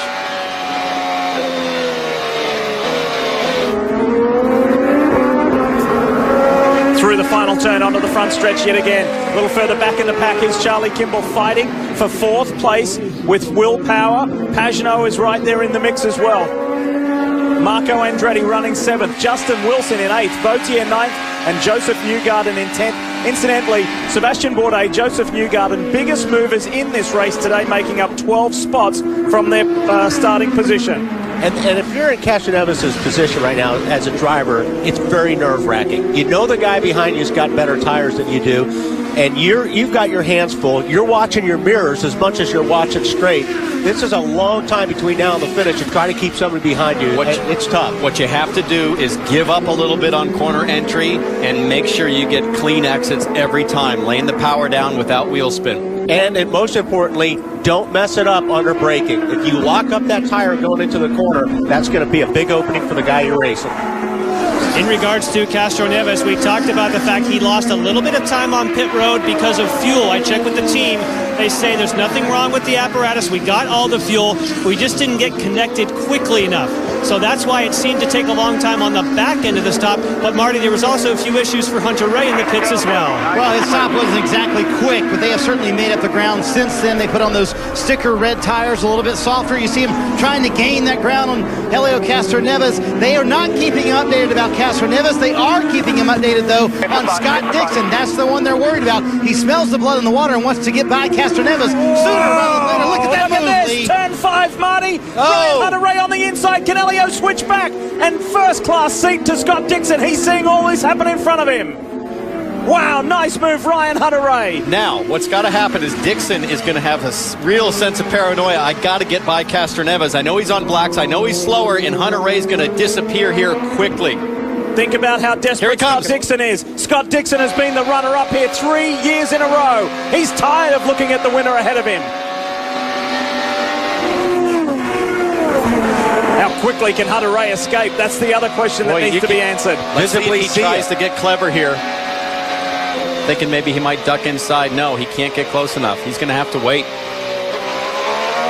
Time is on. 15 laps to go. That's about to become 14. Hey, good job, good job. 14.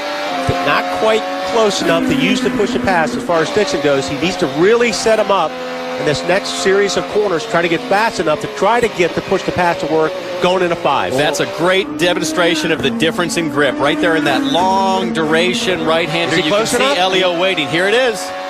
Push to pass. He's on the button. Gotcha. Down the inside at turn 5. Classic spot here at Barber. Now we've got a fight at the front. These two will eke away from Helio Castroneves. It will be a Chevrolet Honda Andretti Ganassi fight to win this race. Through the museum turn. Another one completed. How quickly can Dixon make up that deficit to the yellow car to Ryan Hunter Ray? Can he get by him and finally shake that jinx of Barber? Turn 3 runner-ups into a victory.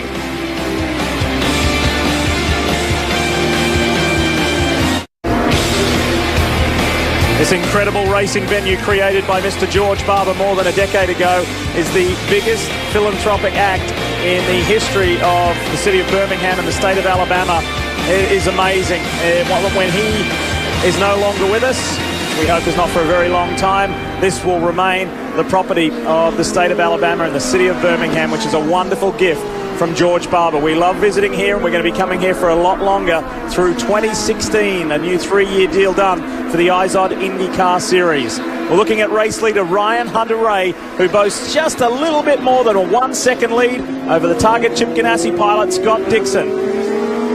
This will be fascinating over the final 10.5 laps. We're right on board with Charlie Kimball, and Charlie, while we were away, got by Will Power for 4th place. This is really important stuff for Charlie Kimball to be fighting with guys like Will Power. This is how he did it. That was a great move right there. He set him up, and he stuck it in there. That's just aggressive race car driving right there. That's like a slide job at 140 miles an hour. And I think they put themselves in a little bit of a box, staying on those blacks too long. Whoa! That's brave. I don't know that was premeditated. I'm not sure why Will had to slow up so much. I know he's saving fuel, but that was a really early lift. Team manager Mitch Davis, race engineer Brad Goldberg, team principal Chip Ganassi all said, Charlie, this is your 3rd year. It's time to step up and deliver, and they are. Charlie Kimball is showing us a Charlie Kimball like we have never seen before. Well, Lee, I think there's a lot of pride in Mitch Davis, and is this the best drive you've ever seen from him, Mitch? Yeah, we had a couple good runs last year, but we worked really hard over the winter. You know, our boss isn't very patient. He wants to see some results here. And Charlie, this team, everybody, I mean, the Target team helps us. Everybody works together as a team. And this thing's on rails today because we're all one big team and we go racing forward all the time. I got to ask you, it's really come to life again on these reds. You kind of wish now you wouldn't have done the back-to-back stints on the black primary tires?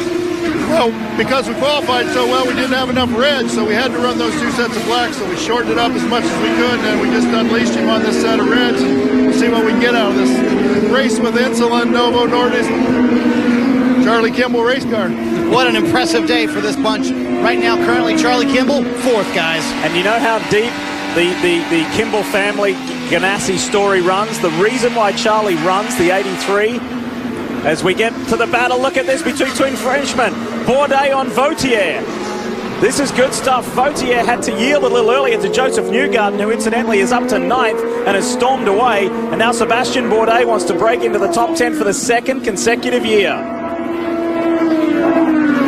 Wally, what were we going to say about Ganassi and Kimball? I was going to say, in 1983, it was the year that Chip Ganassi himself drove a car designed by Gordon Kimball. That's why Charlie runs the 83. Those two family names, the history runs very deep. Charlie's doing a great job, but we did see some pretty significant left front lock up there going into turn 5. He's got to be careful he doesn't flat spot a tire there.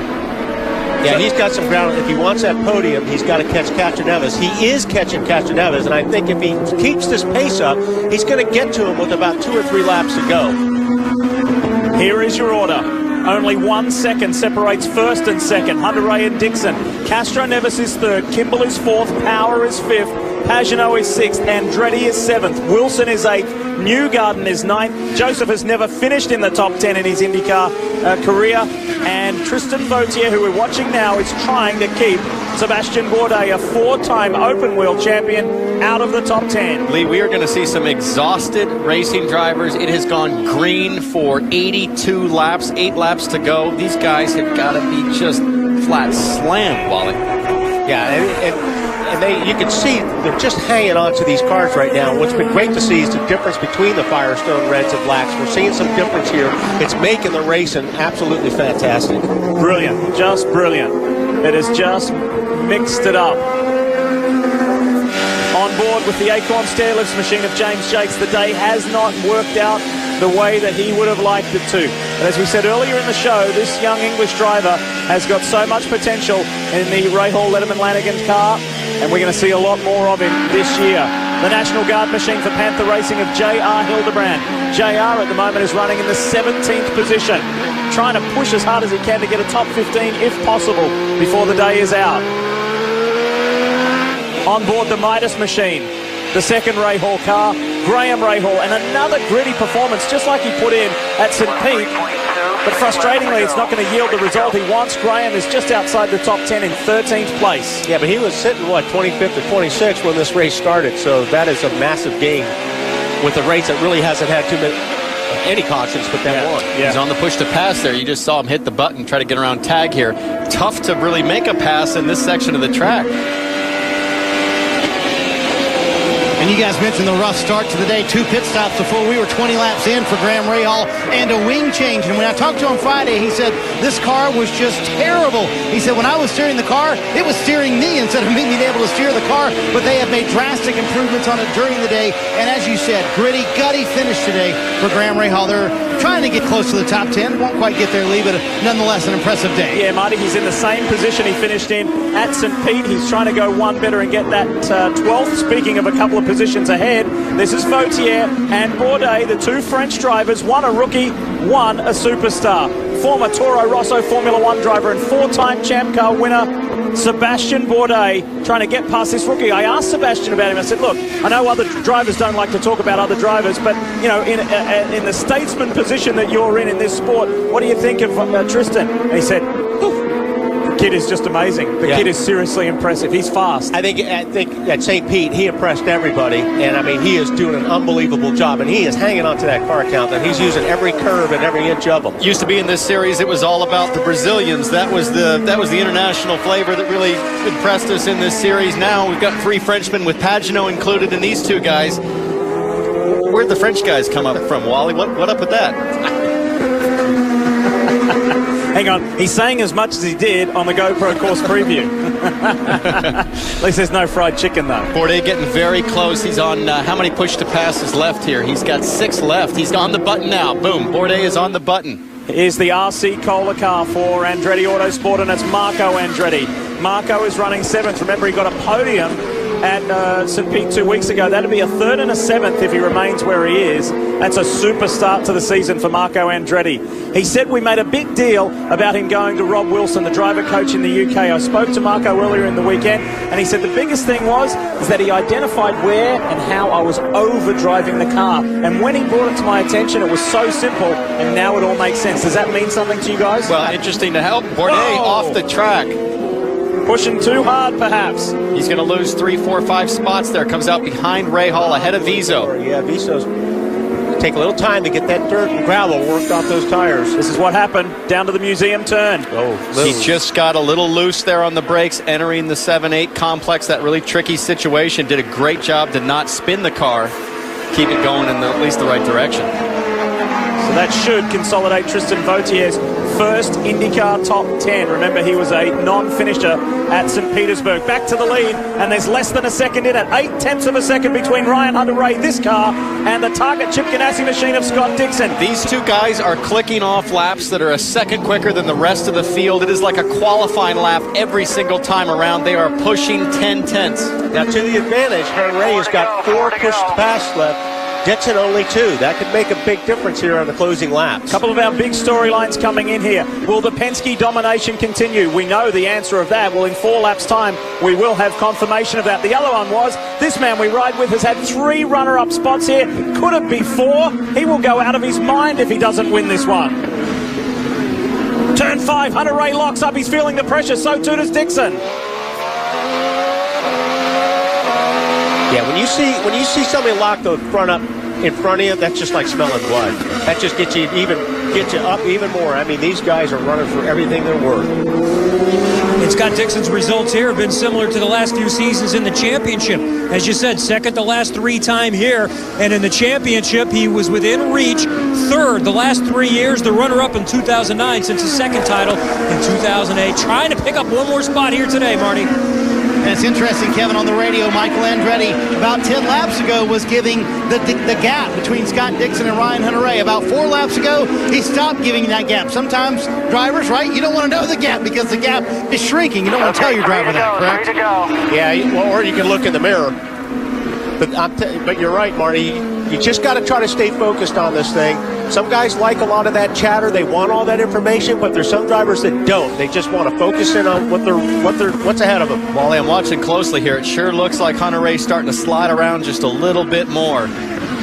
Michael Andretti and Ryan Hunter-Reay are used to pressure situations. Just take your minds back to Fontana last year for that championship decider.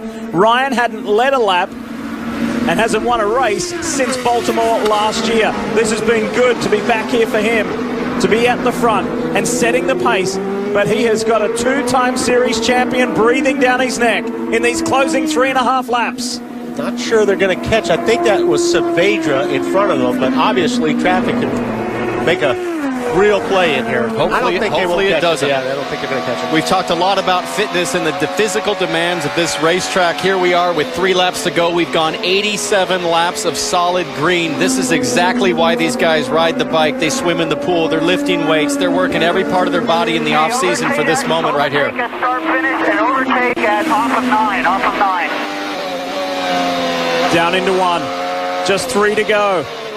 Again, he runs a little wide. Now, that's about the 3rd time he's done that in the last 3 laps. Hunter-Reay we're talking about. He's locking up the tires under braking. Got to be careful of that because if he does it too much, Dixon will be all over him. He just needs to worry about making sure he minimizes errors here. He doesn't have to drive away. He just needs to keep it clean and steady off the corner. You heard his engineer come on and tell him where to use the push-to-passes that he has remaining, which is in the longest stretch of full throttle coming out of turn 9.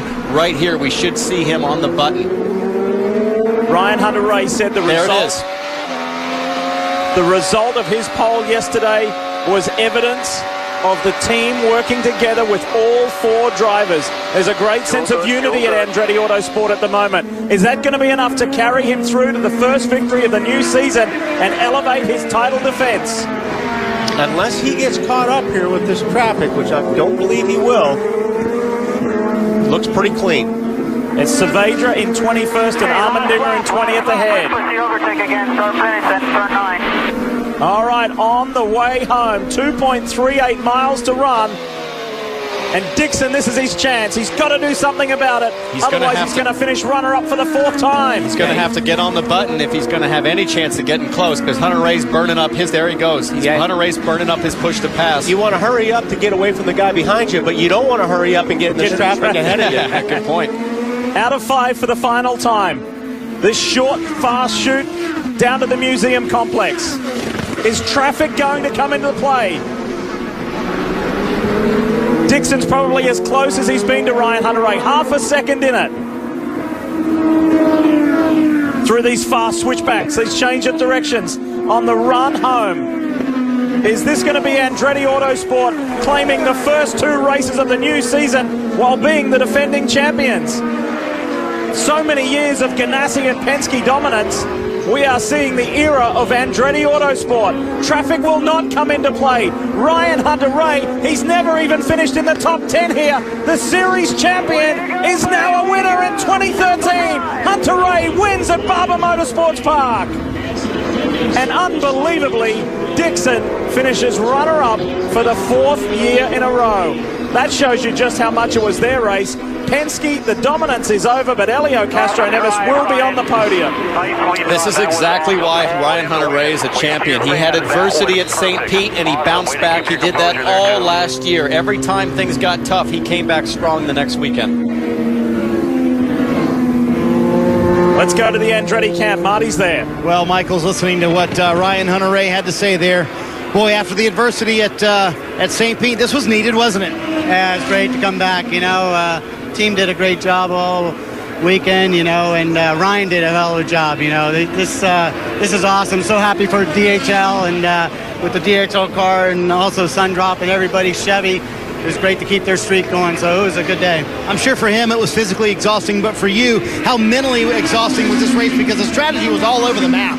It's tough. It was a tough race because, there was so many different things going on with the tires and all that, and we just had to have faith in our strategy, and it worked. I don't think his posture changed the entire day. An intense face for Michael Andretti, but he gets his driver to victory lane. Ryan Hunter-Reay wins here at Barber, back with victory lane and many interviews coming up in a moment. You're watching NBC Sports Network's coverage of IndyCar, brought to you by Honda, an official vehicle of the IZOD IndyCar Series.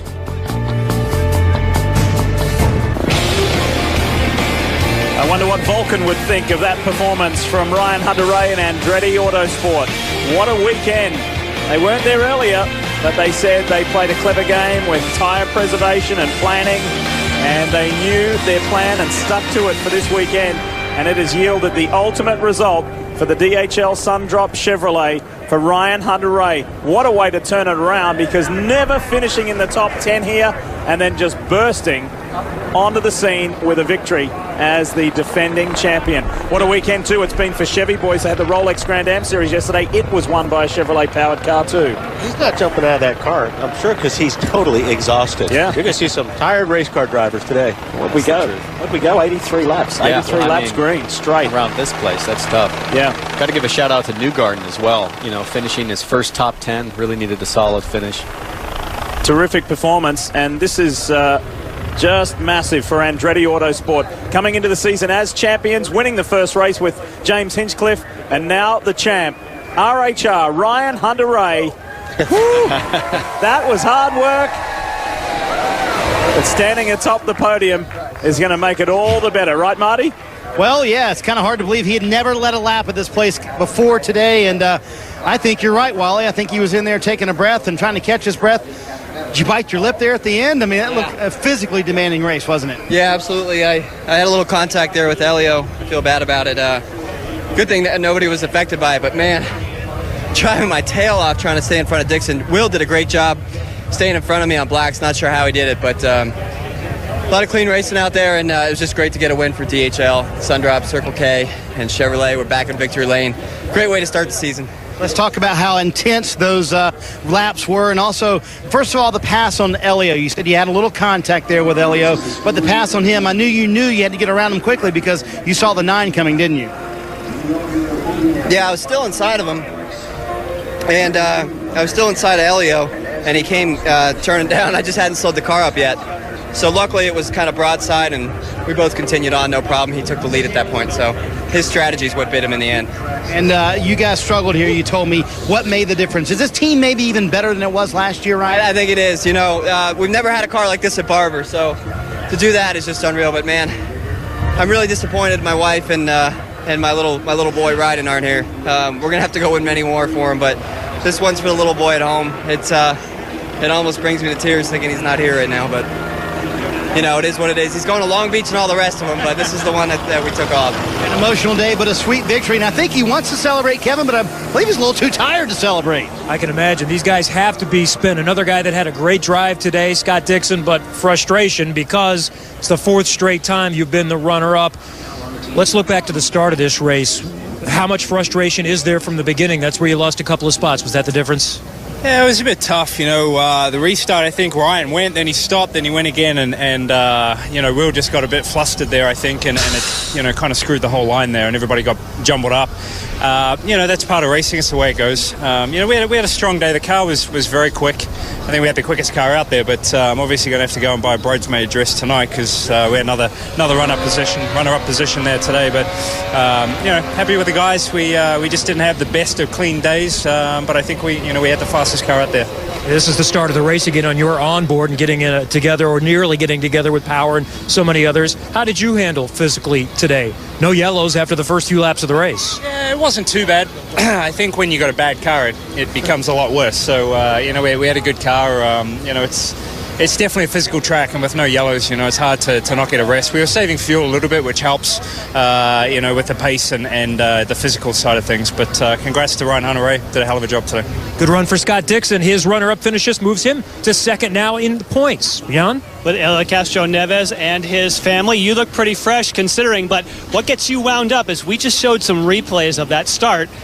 You were not in a good place. No, because I boxed in, and obviously I saw Dixon trying to pass Will, and then he got shoved back, shoved to the side. So everybody went wide, and all of a sudden I'm like, "Come on, Will, go!" And we ended up going to the rear. So it was a shame because we were hoping for a good start, and then we have to change the plan on the strategy. And man, AAA Turbo was there in the end. Let me tell you, that little snail was awesome because it was pushing me all the way to the end. But the snail wished it would have had reds at the end, correct? Yeah, but that's the price we pay. We changed the strategy, you know, in the middle of the race. We got to make time, and that's what we did.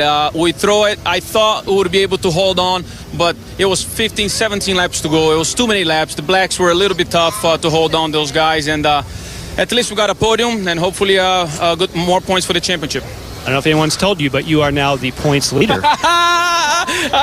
See, that's good. So let's keep doing that way, and hopefully we're going to be there. So good job, AAA boys, SKF, Verizon, you know, Shell, Pennzoil, everyone. You know, it was just a tremendous PPG. Everybody's did a hell of a job. Thanks for the support. I appreciate everyone.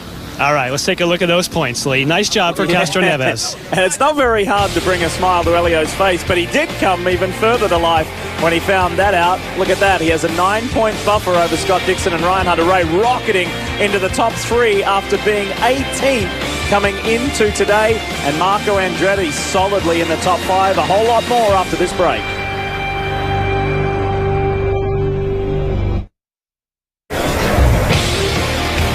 Beautiful scenery here outside of Birmingham, Alabama, where Ryan Hunter-Reay has won race number 2 in the IZOD IndyCar Series schedule. Charlie Kimball also had a great run. 4th, second best result in IndyCar, runner-up at Toronto last year.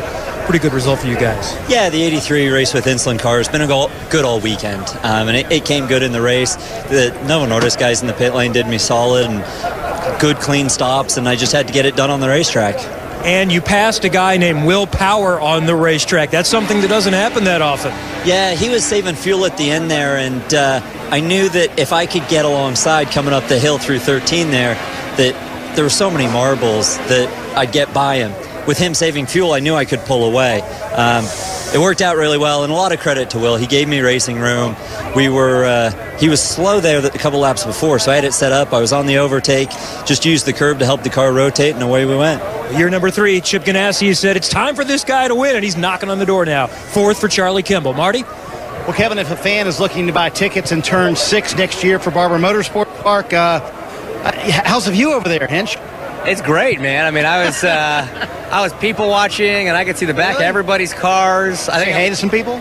Up waving, winking, you know, doing whatever I could, air high fives across the track. It was, I'm kind of groggy though, because I think I just woke up from a little bit of a nap. Did you actually sleep in the car? Because you got out and you had a nice big stretch, you know. I think you might have taken a nap. I wish I could have taken a nap, but these race cars were just going around making all this noise. It was really rude of them when I was trying to have some peace and quiet, but No, it's just sitting in that one position, not moving. Normally you're in the car and you're working hard. There you are. Look at that nice stretch right there. I'll tell you, man, it's just sitting there for 75 laps not doing anything was brutal. What was it? What happened? Well, we got hit on lap 1, and under caution there, right as we got the 1 to go, the wheel came off. It went flat, and it actually started to come off. And as they were trying to tow me back, it fully removed itself from the car. And I was hoping they were going to let us tow back. We could throw a new one on because nothing else was bent. But, you know, you dig yourself in a hole, you qualify back there, and these things happen. So it's one of those weekends to forget. Most of the things that could have gone wrong did. And we just got to come back stronger in Long Beach, try and get the go IndyCar back on the podium. All right, that'll teach you next time. Take your cell phone because then you can order takeout at least, right? Brad Keselowski is onto something by taking his phone in the car. Next time, I will not make that mistake. All right, hence a frustrating day, but he's still an IndyCar winner, right, guys? The only other time a driver in IndyCar history has won the season opener and then finished last in the next race, 1956, Lloyd Ruby. So since 1956, that is only the second time it's happened.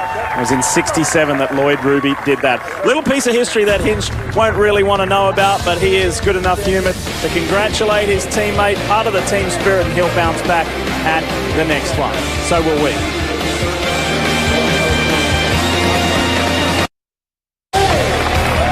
Back at Barber Motorsports Park with the wrap-up of round 2 of the IZOD IndyCar Series, the Honda Indy Grand Prix of Alabama. 2 races this year, 2 different winners, both from the same team. Andretti Autosports, if you're just joining us, Ryan Hunter-Reay is the victor. And a reminder of what's coming up. Long Beach next in California, one of the most iconic IndyCar races on the schedule. And then we look to the streets of Sao Paulo, Brazil. April 21st, though, just in a couple of weeks' time, is your next one to look forward to here on the NBC Sports Network.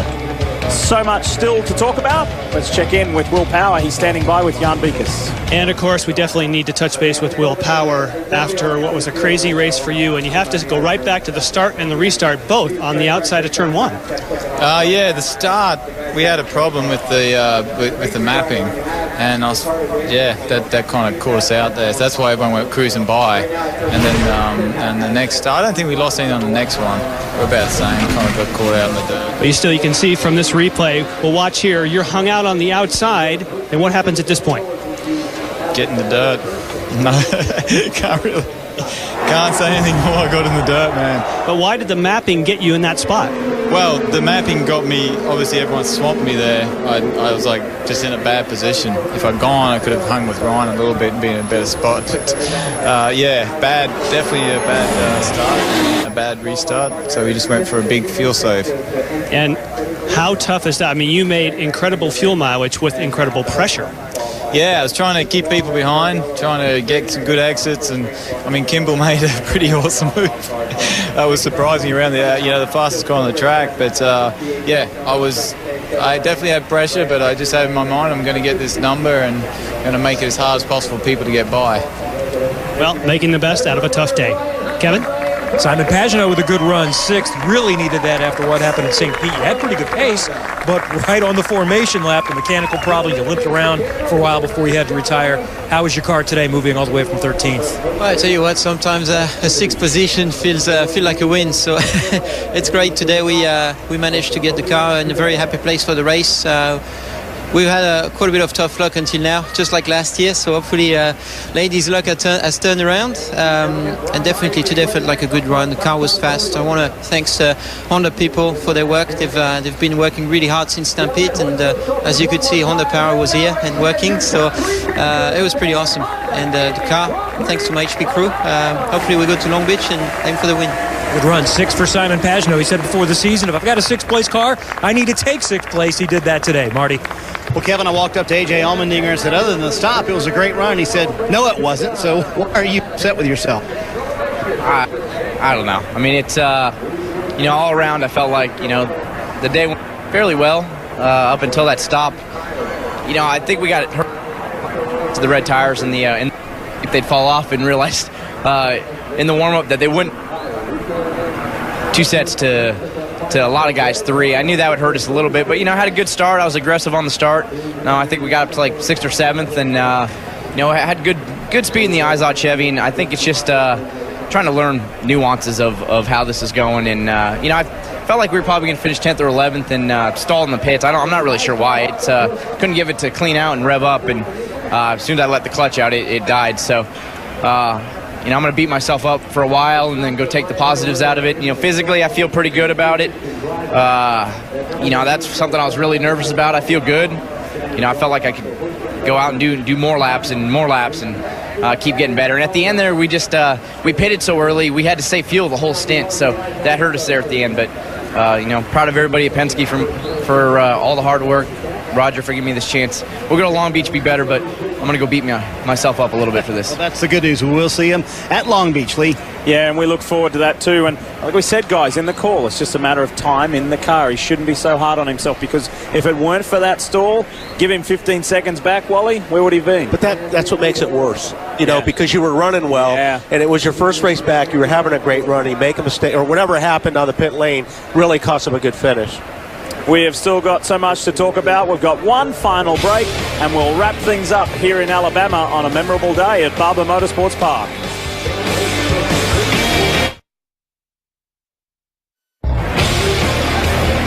Weather has been just beautiful here in Birmingham, Alabama for the qualifying day and race day. And for those of you turning on late, we review the results. Ryan Hunter-Reay with his 10th IZOD IndyCar career victory. Wally, final thoughts? Balance of power. If you look over there on the top few finishers, Chevrolet, Honda, Chevrolet, Honda, Chevrolet, Honda. Pretty nice. Townsend? For me, it's really interesting to see what I call the neutralization of willpower. We're talking about a guy that's been absolutely dominant here. He finished 5th today. Didn't get run over by anybody. Had a few little hiccups, but everybody else has really closed that gap to Will. For so many years, people spoke about the dominance of Penske and Ganassi. Now we're talking about the dominance of Andretti Autosport. Back-to-back victories in round 1 and 2. Hey, quick reminder that Lucas Oil Motorsports is next. The IZOD IndyCar Series continues on the NBC Sports Network in 2 weeks' time, Sunday, April 21st, as we said earlier, at 4 o'clock Eastern for the Toyota Grand Prix of Long Beach. As always, for more information on this series, log on to NBCSports.com. For the entire team, it's been an enjoyable day. I'm Lee Diffie. We'll see you next time. But first, finally, we have to say congratulations to Ryan Hunter-Reay. We'll see you soon.